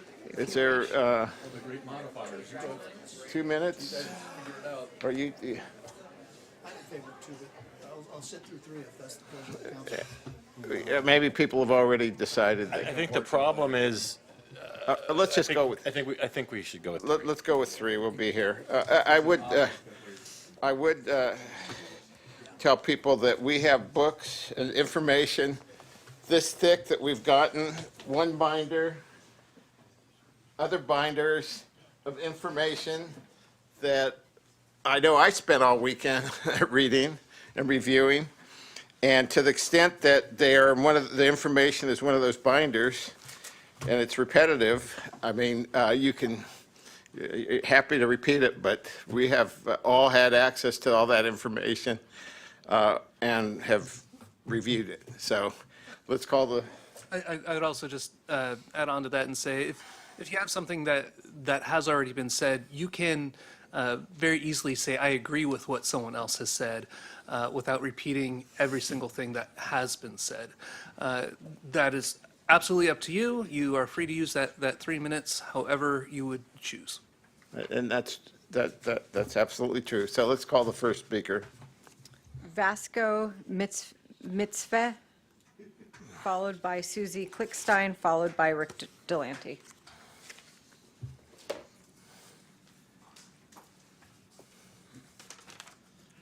Good evening, Council. Thank you so much for your attention on this important issue. I'm the legal representative of the adjoining homeowners, but I'm a San Clemente resident first. I've been here 20 years. I'm a parent here. I'm in all the parks. I play pickleball everywhere, so. Sir, just move the mic closer to you. Yep. This Spanish Village is just as important to me as a resident as it is as a representative. We heard a lot about legacy, what happened in Normandy, and I think the key here is we got to get it right instead of being right. I just heard critique from the designer that, quote, I can't see it. I can't see the historics, so who cares? Approve my massive project that doesn't follow any of the conformity guidelines of any of the other part of the neighborhood. Look across the street, it doesn't look at all historic or Spanish. So what? Look right behind you, it says Spanish Village by the Sea. Spanish Village by the Sea. And we heard some commentary very quickly about the deed restriction. I actually went and found you the newspaper article issued. The red roof laws were in fact repealed in 1936, but that had nothing to do with private deed restrictions, and the deed that's at issue in this case, which I gave you a title insurance policy drawn on a major title company, shows it as a valid restriction, was issued in 1940, 4 years later. So Bank of America could have elected not to pass a Spanish-style restriction on this lot. It chose not to. It chose to actually encumber this asset, which, as you've seen our PowerPoint, is replete with information that was known to the designer, known to the prospective owners. So what's really at issue? We went and spent all the time and effort and brought you the experts. Henry Lenny opined to you. He wrote San Clemente's design principles. What did he opine? It's incongruent, it's out of character, it's not in conformity. What did you hear from the residents who spoke? It's incongruent, it's out of character, it's not compatible. What did you see from the design studies? It's pushed way out. The designer says, I want to maximize views, I want to maximize values, and ocean views are the selling point in real estate. That has nothing to do with what you're considering, which is the impact for CEQA purposes on these historic assets. And I won't recast the information we've provided to you, but I'll end with this. The designer says, the idea that the view of the window must be experienced from an intersection at the bottom of the street is contrived. To expect that people should gather at the bottom of a street and admire a home is a fantasy. I live in this fantasy, the Spanish Village by the Sea. And this shows me that the designer and the applicant are completely uncompromising and completely do not understand.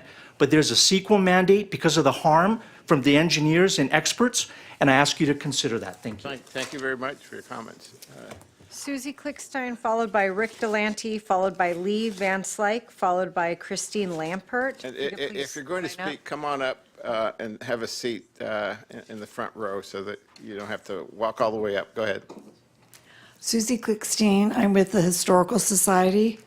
The Goldsmith House, which is nearly 100 years old and the only San Clemente resident that is on the National Historic Register, is a treasure to our city. The proposed next-door resident is on a half-acre lot. It doesn't seem like much of an ask to require the new resident to have a setback in line with the adjacent houses. The Goldsmith House on one side is 60-foot setback, and I believe the Campbell House is on a 70-foot setback. Why the proposed residence is only 45 feet, which at that angle, it blocks their ocean view, and it blocks the public view from the street of the Goldschmidt House. And with that large of a lot, I don't see why, they couldn't come back. I know they said 20 feet, but to match the two houses adjacent to them, it's 60 and 70 feet. Just to ask them to push it back another 15 feet would make a big difference. And I don't think that sounds like a very big ask. Thank you. Thank you. Next speaker. Rick Delante, followed by Lee Van Slyke. Let's see.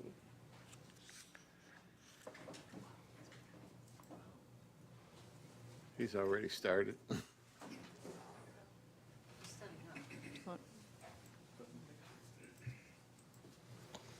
Thank you, Mayor and Council, for inviting us here to express ourselves in a free forum. This is a beautiful city that we are proud and privileged to be a part of. Everybody in this room is part of a special place to live, and certainly the Goldschmidt House is testimony to that, especially since that's where the history of San Clemente began, in the Goldschmidts selling everything they had except that 2/3 of an acre where the house is located. One of the things I did to understand this issue a little bit better, I've been living in San Clemente since 1974. This is my 50th year of painting as a fine artist. This is a painting I did this past weekend to understand what's happening at the Goldschmidt House as far as Ole Hansen's vision and the nature of beauty. The entire time I painted, I asked myself, does beauty really matter? Does that really have anything to do with the development of a city? Or is it really just about development, about putting things where nothing was? Ole Hansen certainly thought that that wasn't the case, is that he had a vision for San Clemente that he thought would impact people of all walks of life and of all ages for really all time to come. He had an idea that this Mediterranean Spanish village by the sea, as someone pointed out, it's on the city seal. It's on the flag that I designed for the city of San Clemente, that this is a significant and a special place in which beauty would matter and in which residents would move here because they love the appeal of the place, the attractiveness of its location, and most of all, the community that could be built here in a place that is not only temperate, but invites community interaction. And there was some mention of the downtown residences being held to more of a design standard relative to Ole Hansen's original vision of Spanish colonial revival architecture, and residences not.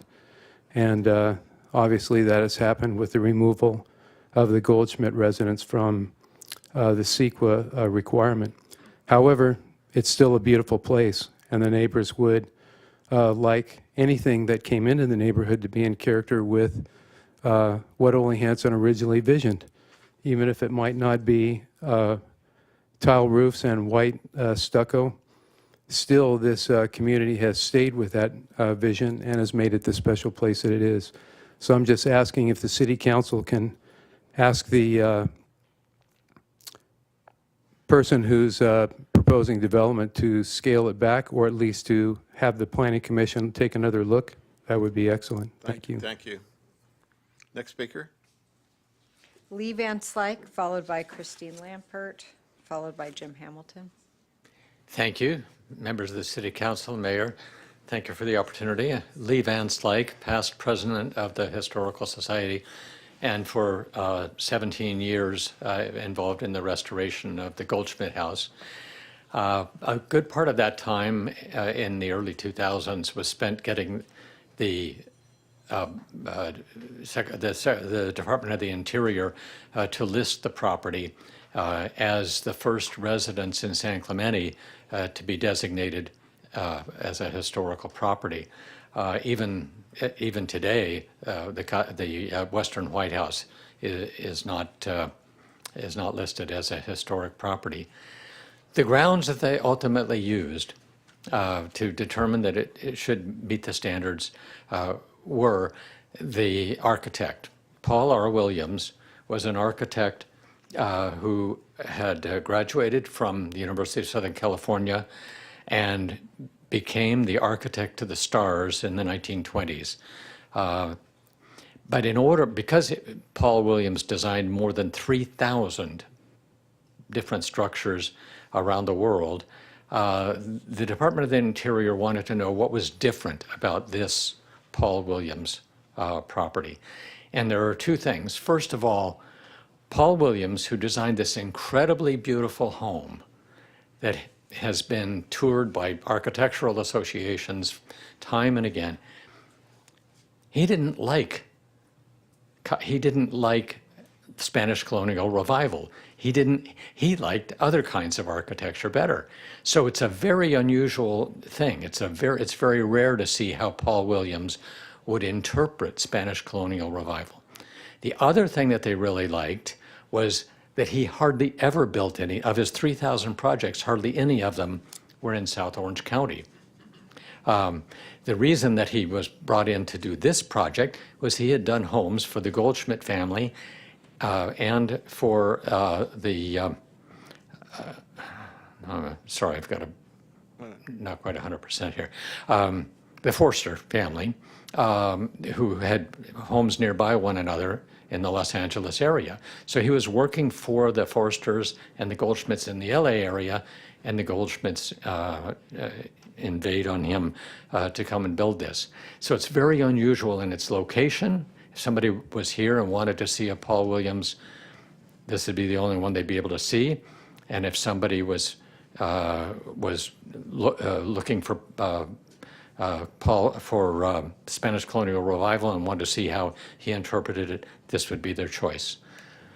So anything we can do to save the rest of the view of the house would be appreciated. Thank you. Christine Lampert, followed by Jim Hamilton, followed by Alex Vertigem, followed by Steve Helfrich, and then Catherine Hall. My name is Christine Lampert. I am a licensed architect here in San Clemente. I've lived here almost 50 years. And I've been involved in remodeling and updating many historic buildings here in San Clemente. So I'm also actually working with the family that owns the Goldsmith House right now to do a relatively minor remodel, not as was stated. It's very simple. But what is important to me is the fact that when this neighborhood was in fact created by Uli Hansen, I think it was the last neighborhood he created. It was, I think he had a concept of a kind of an estate neighborhood. And the Campbell House is set back about 90 feet, and the Goldsmith House is set back 70 feet. So to put a house in the middle between the two and have it so close to the street, to me, that's wrong. All I would ask is they push their house back another 10 to 15 feet. That would make a difference. 15 feet would be better. Bring it back to around 60 feet. And then it would be more in keeping with that neighborhood and what's going on there.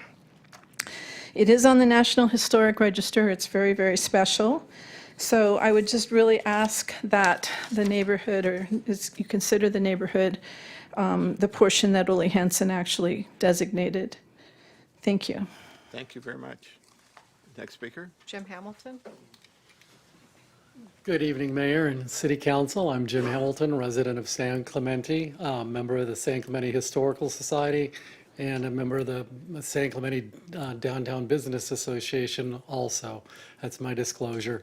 Once again, the Goldschmidt House is a very special area. That area is very special. My one comment is I think some of the photographs that were presented using Google Earth from a car coming by doesn't exactly set off what would enhance what the views are up in that area. It is La Cuesta. It does look out a very long way. The views can be tremendous. Once again, it's a very special lot. Very few of them are that size.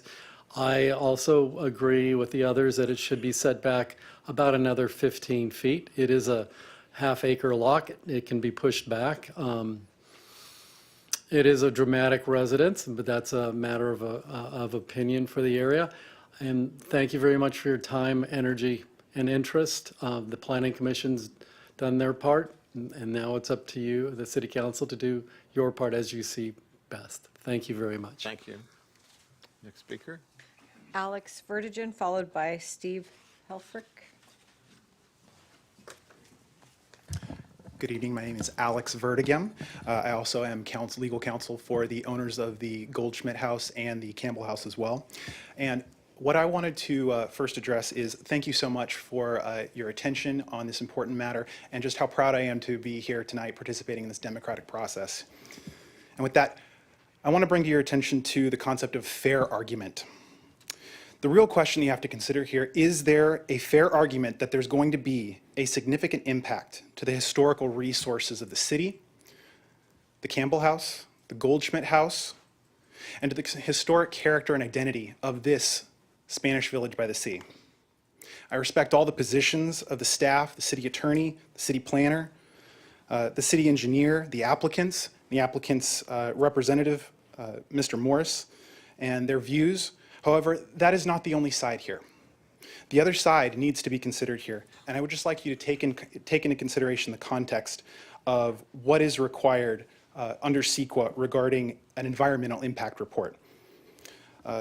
You have already read, you've already heard, and you will hear tonight from members of the Historical Society, architects, engineers, geotechnical experts, legal experts, the residents themselves of the Goldschmidt House and the Campbell House, and most importantly, the voices of the community.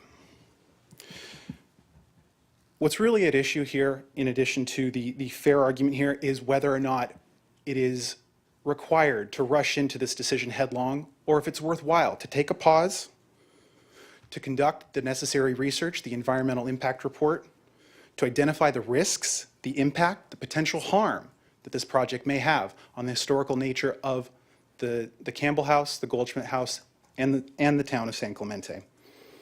To consider the mitigation measures that might be appropriate here. To engage the public, to disclose the risks, the potential harms, the impacts, to get feedback, to engage in a dialogue, and then to act. I ask that you please consider all of the testimony, all of the materials that you've heard tonight, and ask yourself, is there a fair argument here? My take is that there absolutely is, but I leave that up to you. Thank you so much for your time. Thank you for your comments. Next speaker. Catherine Hall, followed by Don Wenzel, followed by Brian Dick, followed by Matthew Miller, followed by Larry Culbertson.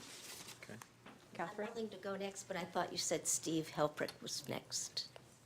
Just a reminder, if your name is called, you can sit in the front there and save some time walking to the front.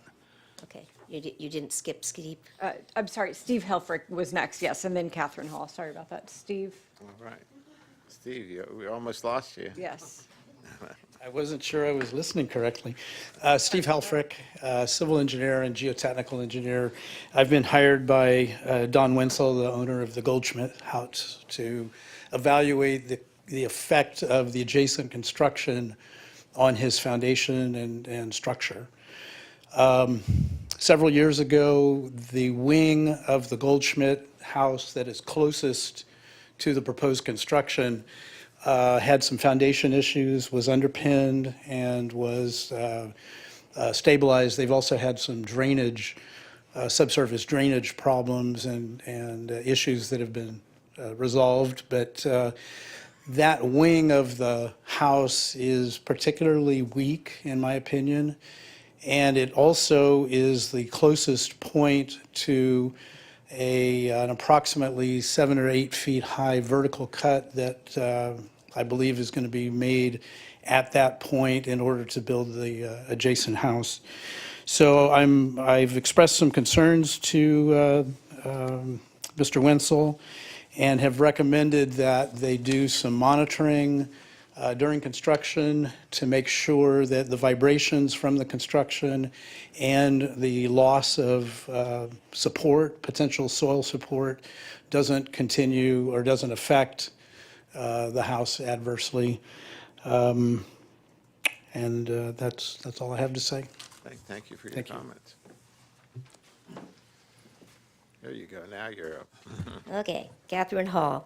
My husband and I have owned Casa Tres Vistas, the original name of the Goldschmidt House, for 5 years. You've heard from others, and I've written to each of you with a brief history. In summary, the Goldschmidt family originally owned the land along the coast that became San Clemente. In a partnership, they owned even more. After dissolving their partnership and splitting holdings, Adlai Goldschmidt continued to run cattle here with the business run out of this home. Documents still show a cattle run easement behind the home and the others of the estate lots. The family's primary business was wine and spirits. Prohibition in 1920 created financial stresses that led to the gradual sale of about 2,000 total acres. This history makes the Goldschmidt name important in San Clemente. I was going to talk about Paul Williams, but you've heard others speak about him. I will say that our building was building permit number 14, completed in 1929, and the house is described as, quote, a significant example of Paul Williams' residential work. This history and pedigree deserve respect, and it is why I continue to fight for this home. The public should be able to appreciate this work and not have to search around the corners of a new building to see the home. Whatever you may think of the proposed project, it is not historically significant and it is not on the National Register. It should not be allowed to hide, threaten, or eclipse the historic homes on either side. City guidelines call for new developments to be compatible with and respectful of historic resources. This is not.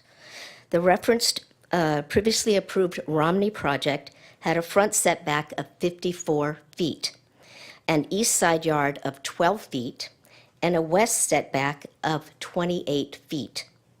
There is no way that the proposed shorter front setback can provide the same sightlines. That's math. Can't do it. We are asking today for setbacks that better respect the history, appearance, and safety of the Goldschmidt House. There are other things we would prefer, but we are just asking you to address the setbacks. I close with an example. If I wanted to capture the best remaining views from my property, I would build a covered patio in the middle of the front lawn. Because of the historic status of the Goldschmidt House, the city would not allow me to build anything because it would block the view of the home. Repairs and even changing the landscaping requires city approval. Why would the city then allow a structure next door to block the view of this home when there is an option to simply move it back on the lot?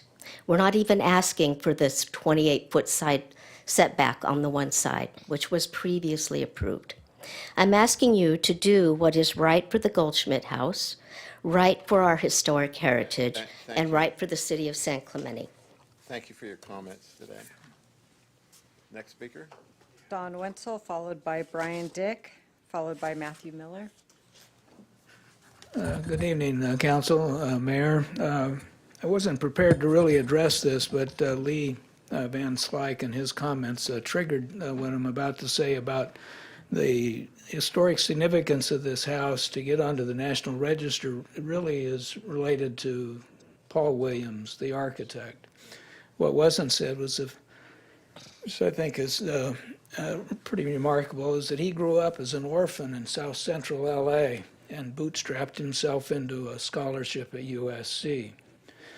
Number one. Number two, his life story leaves a stain, I think, for all of us to remember, and that is that none of the homes that he designed during his career could he have ever lived in because of racial deed restrictions and covenants at the time. So I think for both those are a pretty important part of his life story as well as what has been said.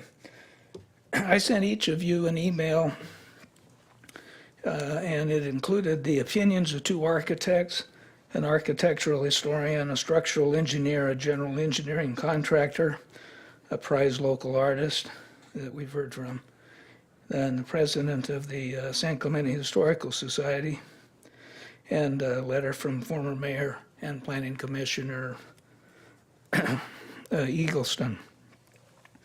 They each looked at what's been proposed from different perspectives, but they all disagreed with the Planning Commission's decision to provide approval for this project. The 7,200 square foot home, if you add in the garage, 6 bedrooms, 8 baths, 12 skylights, is massive and will visually dominate and dwarf the abutting historic Goldsmith and Campbell homes. The size, bulk, and scale are out of character for the neighborhood, but I'm not here to appeal the Commission's approval based on its size. The modern style structure sandwiched between the 2 historic homes is also out of character and inconsistent with the 2 historic precedents, but I'm not here to appeal the Commission's approval of the architectural style or the misguided advice from city staff that Spanish-style project would not be appropriate and have more difficulty in getting approval.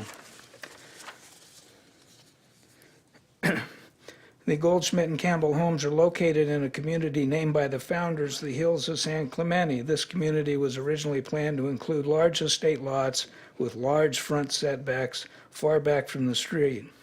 As mentioned, the Goldschmidt frontage is 70 feet. Campbell House is set back 90 feet. I'm here to appeal the City Council, the Planning Commission's approval of the limited 45-foot frontage that was proposed. Thank you for your comments this evening. Okay. Next speaker. Brian Dick. Mr. Mayor, Councilors, my name is Brian Dick. My wife Amy Zerberg and I live at 233 Avenida La Cuesta, the other historic property. We've lived in San Clemente since 2020. We regard owning a historic property as a great burden. It's a burden of responsibility, it's a burden of respect, and it's a financial burden. We always tell our friends we bought a project because there's always something in a house that's 80 years old that may go bump in the night, and it's our job to preserve these properties so that they remain not just for ourselves or our families, but for the future generations of our city. I'm concerned with what I hear tonight because of the inaccuracies of some of the statements made here today. The Romney-approved design was 54 feet setback, not 45. So that's inaccuracy number 1.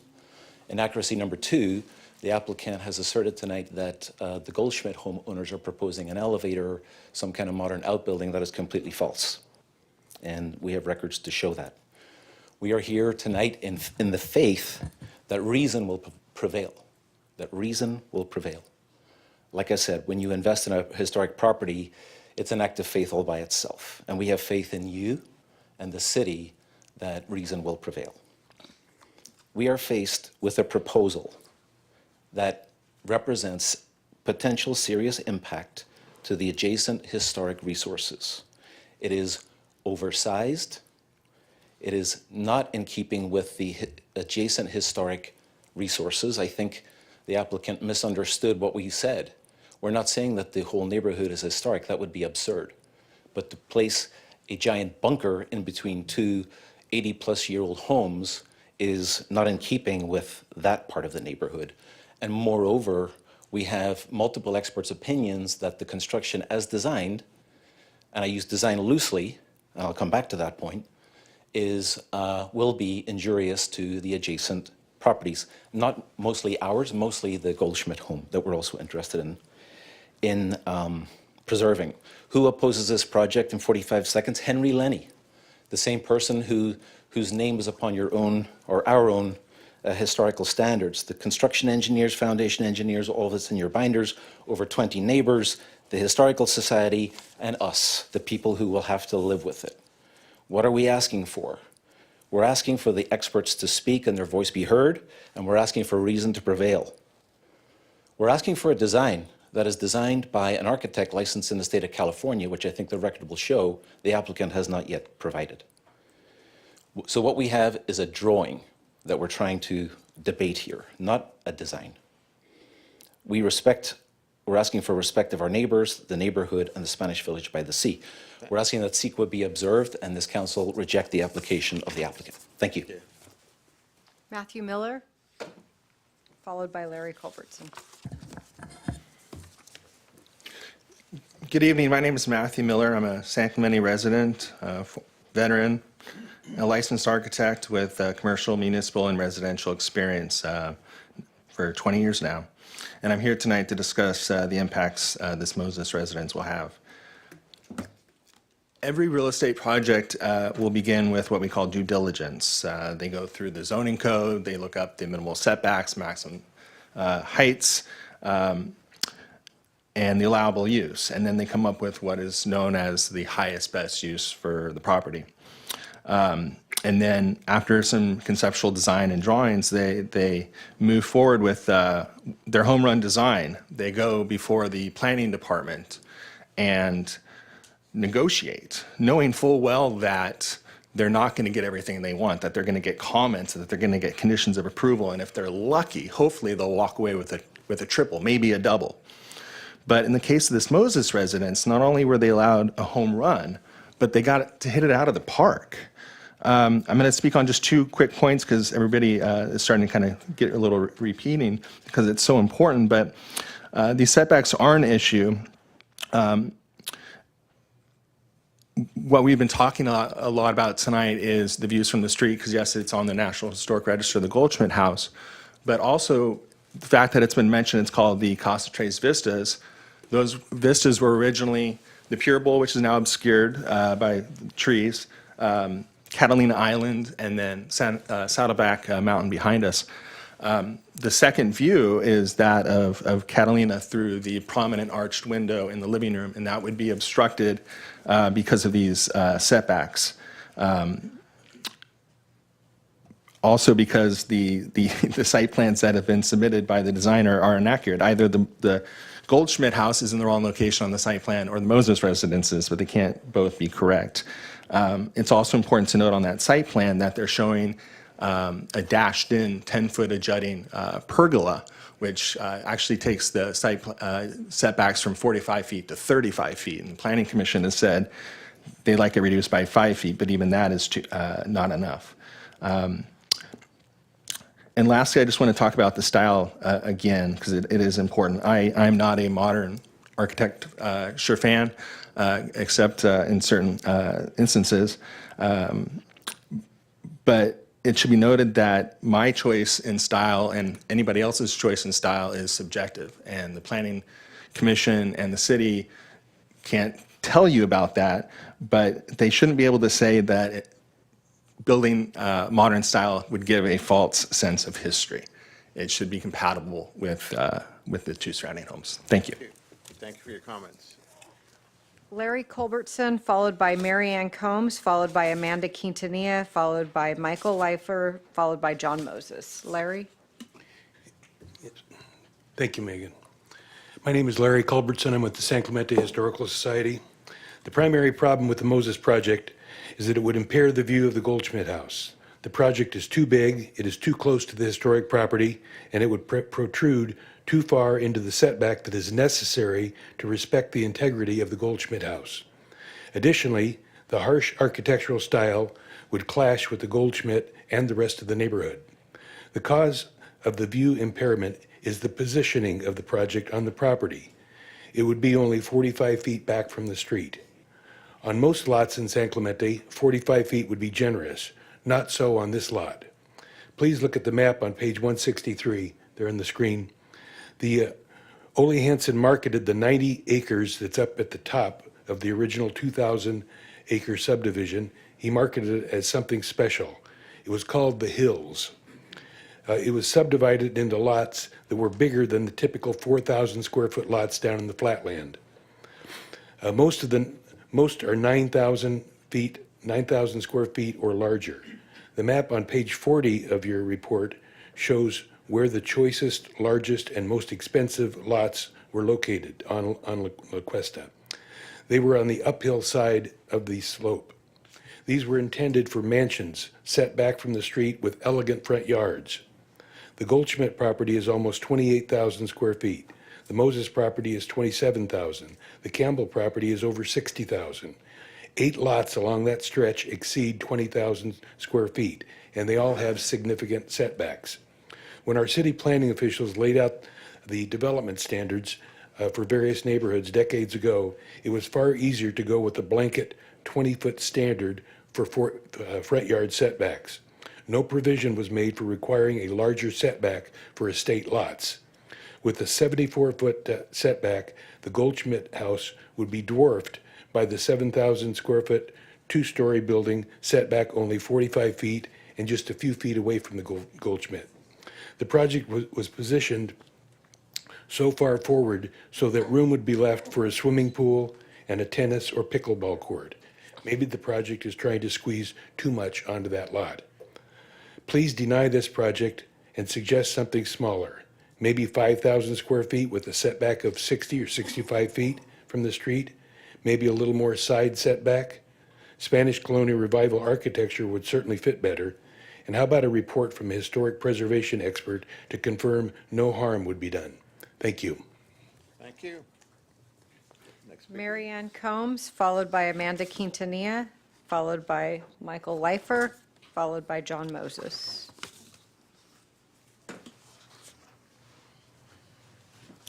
Good evening. I'm Mary Ann Combs. I'm with the San Clemente Historical Society. And I'm only going to say a few words because everybody else has said it. And but I want to just say we love the Casa Romanica. Everybody in town loves it, and they get to see it and everything.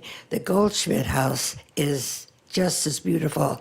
If it was on the public could get into that house, they would really say, wow, wow, wow, wow, wow.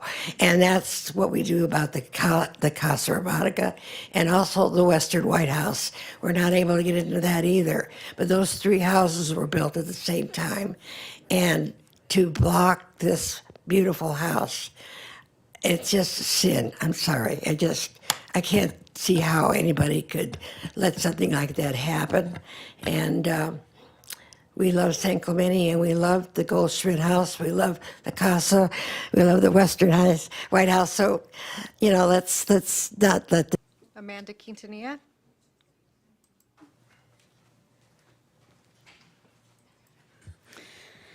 As a longtime resident of San Clemente of over 50 years, I'm in opposition of this Moses project on La Cuesta that is between 2 historic homes. I want to thank Lee Van Slikes for mentioning the Forster family, because we know we had a council member, Chris Ham, that belongs to the Forster family.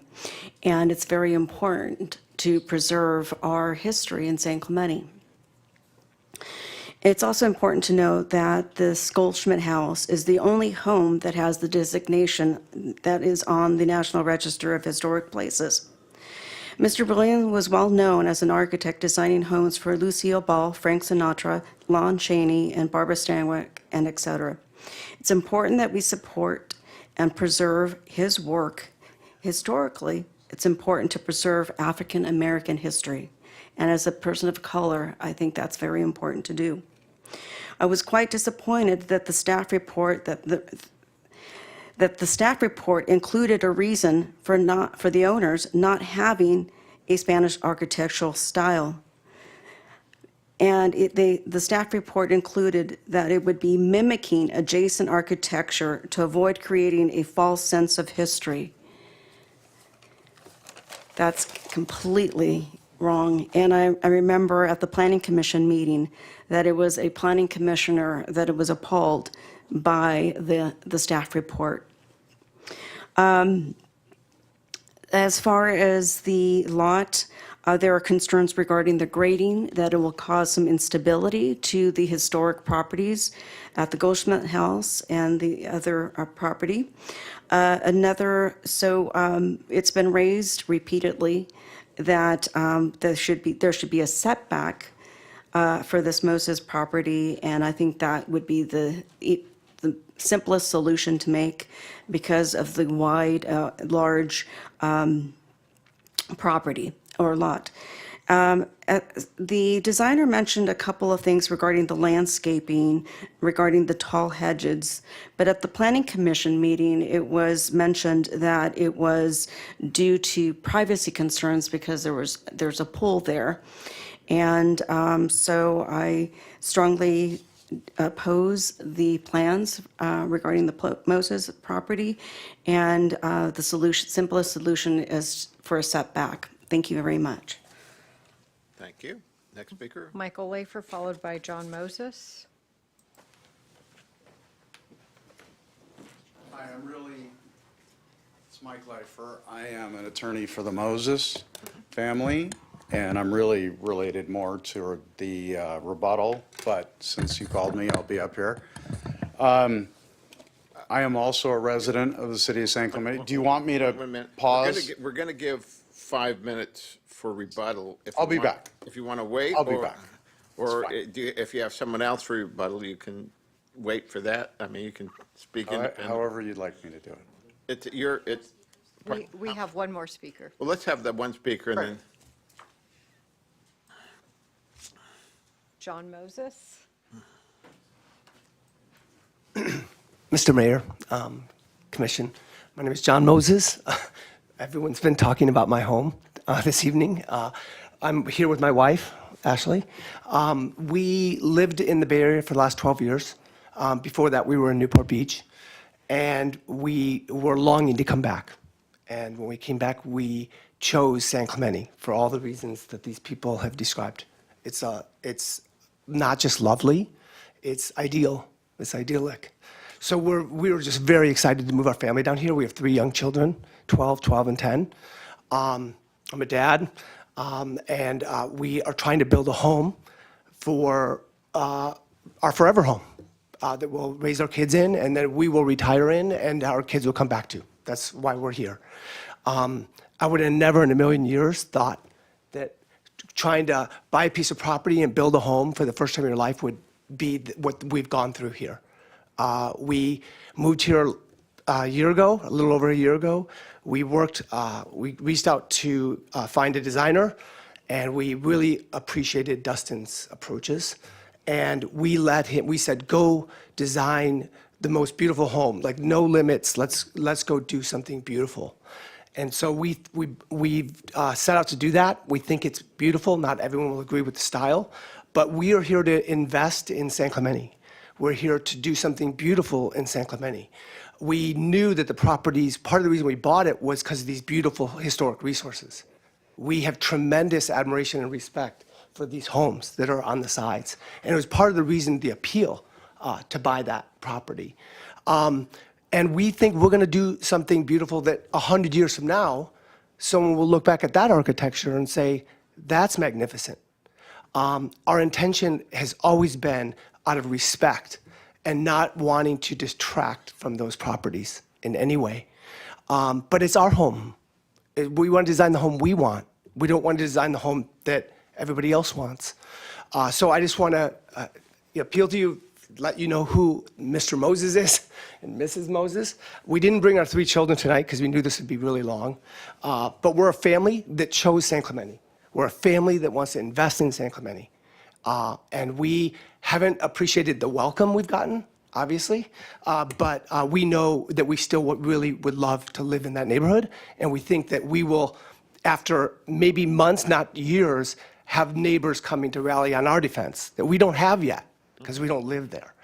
Thank you very much. Thank you very much for your comments. And that's all the speakers, except we will have time now for 5 minutes for the rebuttal to the concerns that were expressed. So, Yes, so, Michael, is that? You can split the time up if you want to, if, it depends on how you want to do it. I'd like you to add this to the record, please. Okay, That is, I've handed you what I found to be a staff report for an agenda item 4B for an application that was submitted last year by the Wensels for changes to their property to build new stuff onto their property, including an ADU and a room addition, a new room addition on the back of their property to mix a new piece with their historic stuff that we've heard a lot about tonight. So the Wensels approached the city and applied for multifamily on their property, and they applied for a room addition so that you couldn't see the historic part of their property from another part of an area if you could get a glimpse of the property. In addition, the Wensels took the benefit of what is known as a CEQA exemption, which is what their attorney tonight said should not apply to the Moses family. And the city provided that CEQA exemption to them because it was appropriate. And so those are the major aspects of the report that I just submitted. We just learned about it very recently. Otherwise, it would have been provided in your information, or we would have made it more clear to you that the Wensels are going through the process of redoing, adding new to the old, while trying to straight arm others from adding new to a completely separate property with a completely separate frontage next door. In addition, I would say there are some design comments in this report that city staff supported appropriately, which is there shouldn't be a false sense of and I don't have the language exactly right, but don't convey a false sense of history. Even on the Wensels' own proposed expansion, it is not supposed to look exactly like their historic property. So even on their own property, with the proposed elevator tower and the proposed ADU and the proposed room addition in the back, which would block, they are not supposed to make that so it appears to be historic. Yet tonight, they get a bunch of people here to tell you that the Moses should be prohibited from going forward unless it looks exactly like some component of the Wensel property. And I failed to mention one other thing, that in addition to the elevator permit, the ADU, the workshop room addition,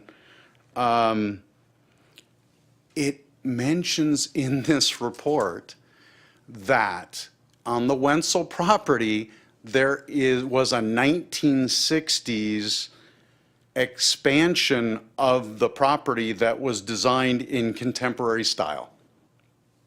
So that property, as beautiful as it is, and I am a longtime San Clemente property owner and San Clemente resident as well, it's a cool property, no question. But so's the Moses project. It's a great project.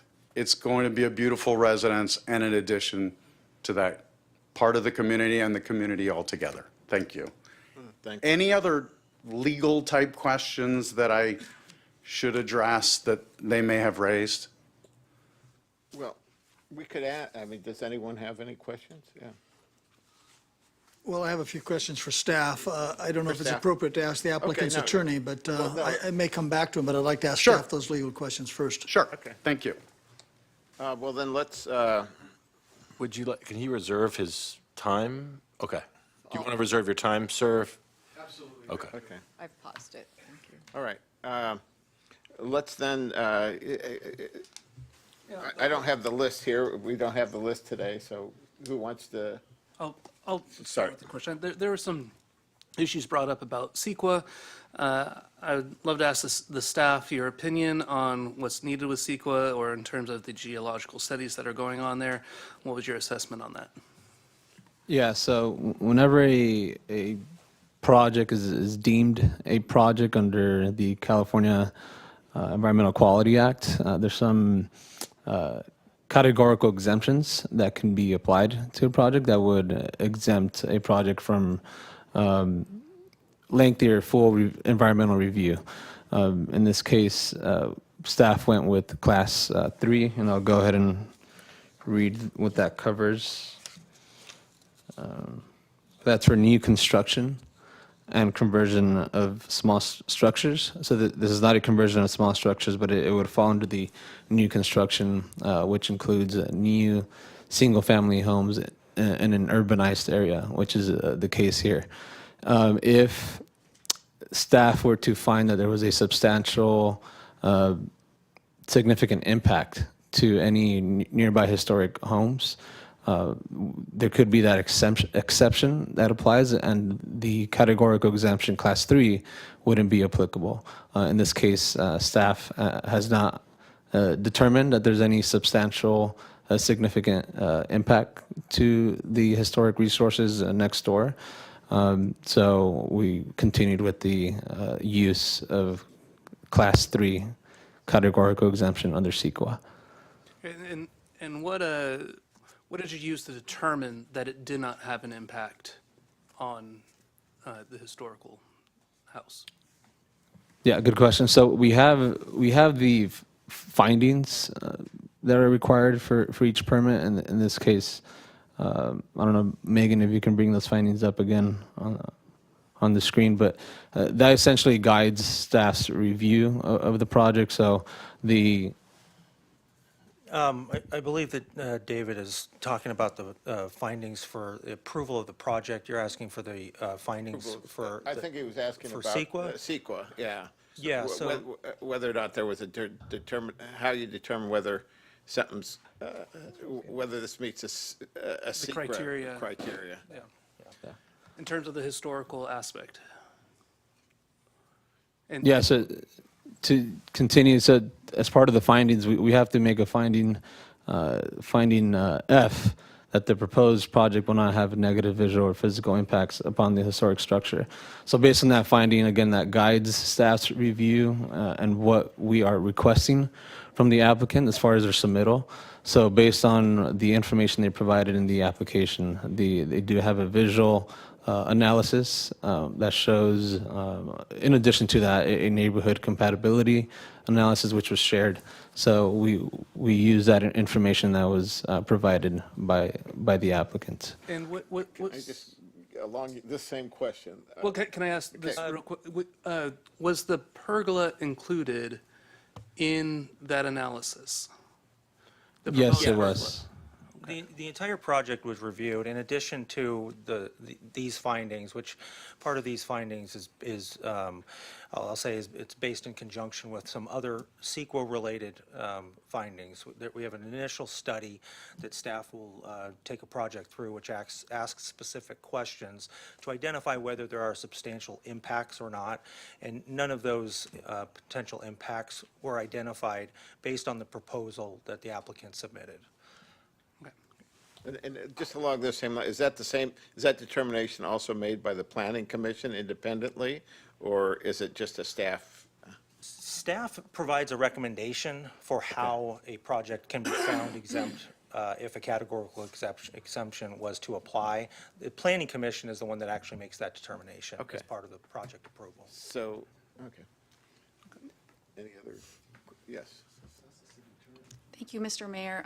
Mayor Pro Tem, if you take a look at the staff's recommendation for resolution on page 6, there's nearly 3/4 of the page is staff's recommendation for the CEQA findings related to this project under a class 3 exemption.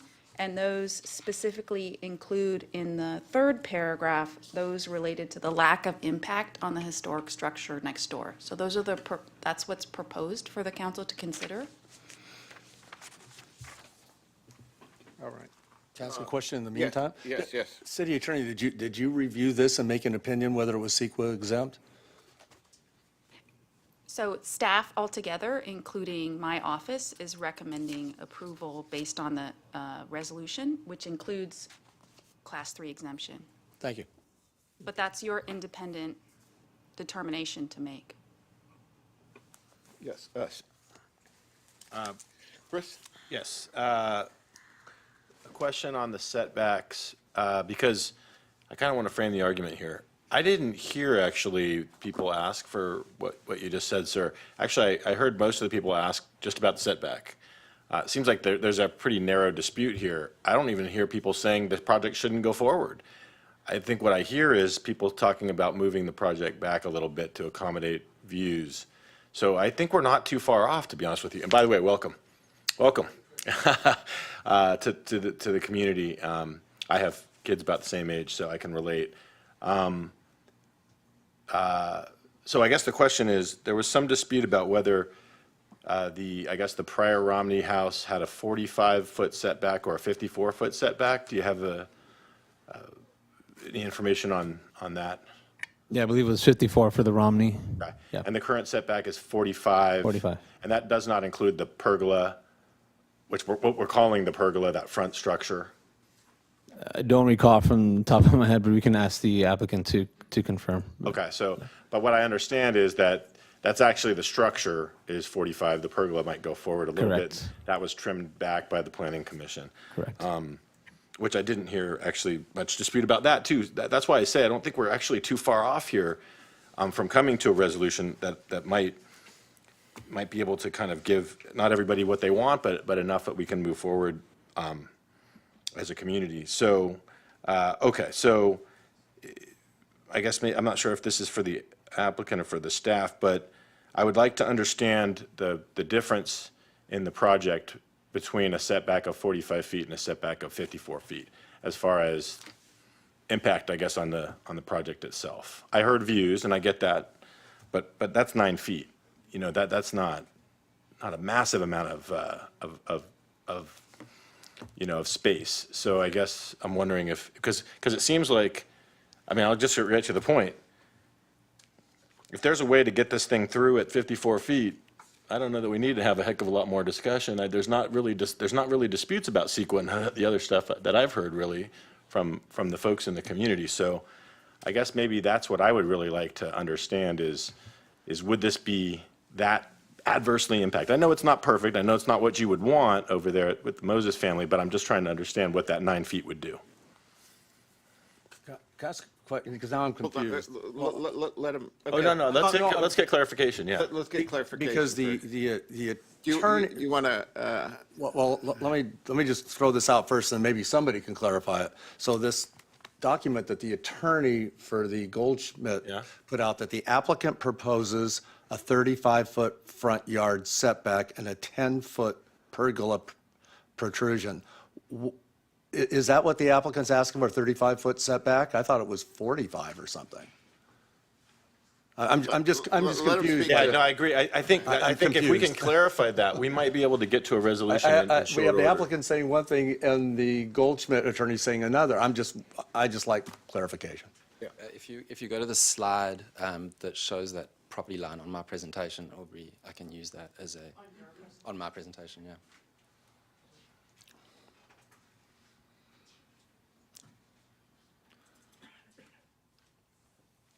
So both projects, both the Romney as well as the Moses stagger. So we are we're pulling one particular point. So you can see the closest, you pull that measurement from the closest livable structure. So you pull it to that point in that gray line, kind of right. This point right here is where you pull it to, and that is proposed at 45. 45. Correct. And then this, if the pergola is in discussion, we agreed to the Planning Commission's recommendation of pulling that pergola back and that new pergola will be at 40 feet, but where you typically pull the setback to is to the livable structure, and then you can see how it staggers further and further away. Both the Romney residence as well as this residence stagger further away from the property line. So to answer your question, Mr. Duncan, is yes, although it is only 9 feet, city standards already have it at 20 feet. So if you had to ask them kind of without the historic residence there, where would they want to be? They would want to be at the 20 feet, right? That's where they would want to be. So in the beginning of this process and doing our due diligence, we have set the property back to respect the view. You know, they are not taking the view. The view is not being impeded. They've set the property back. So no, another 9 feet would not be catastrophic to the project, but it would be another 9 feet that they would have lost, having already lost the 20 feet on top of the 20 foot that they setback that is ultimately required. Thank you very much, and I do want to make the point. I'm not saying that the Moses have been unreasonable. I think they have been reasonable. I'm not trying to, and I know that they could move up to 20, and I appreciate that it's jogged out to protect the sight line, and I appreciate that their setback is farther. I guess I'm just trying to narrow down to, okay, is this a project killer or not? It sounds like it's not. It's not something that would be preferred for sure. I get that, but thank you for that information. Could I just follow up on that? How is their sight line affected from 20 feet to 45 feet that they're currently in? Because they also are interested in a view, I would imagine. Yeah. So, I mean, currently there is a heavy tree line as well as trees right there, and the neighboring historical homes? Correct. Basically looking towards the view and the view of Dana Point. So right now, in that zone, your height limit is based off of natural grade, and the highest point on that lot tapers up towards the Goldschmidt residence. So it is actually pretty hard to get a 2-story home over the 3-car garage where it is currently sitting because of the natural grade dropping down. So the development per city code following the height requirement requires that that's where we place the 2-story portion of it. It is also the most advantageous portion of the site to gain the view, hence why that view from the Trace Vista is looking in that direction. It's a beautiful view. That is one of the reasons why they're not coming into that view, but it is one of the reasons why they are trying to be as close to that line as possible, because it is one of the most valuable pieces of the land. Yeah, real quick, also. Hold on. Oh, just to, okay. Okay, follow. Right to his point before he keeps on going, because I'm let's sure go. you're going to keep Yeah. on going. So you move it back 9 feet, and isn't there a slope directly to the rear of that property? Correct. And the farther you go back, is that soil mitigation become exasperated as you go back towards that slope? Correct. Is that one of the? Correct. So the Moses have already invested in a slope stability analysis done by LGC, the geotechnical engineer of the city. And the further you go towards that slope, the more both costly and as well as potentially detrimental to that slope it could get. And again, limited on your availability of height. So kind of a reason why the house is up in that area. Thank you. Questions here? Yeah, I have a question. I'm not sure if this should be for the attorney, our city attorney, or the other attorney, but there's been a lot of discussion about the deed restriction.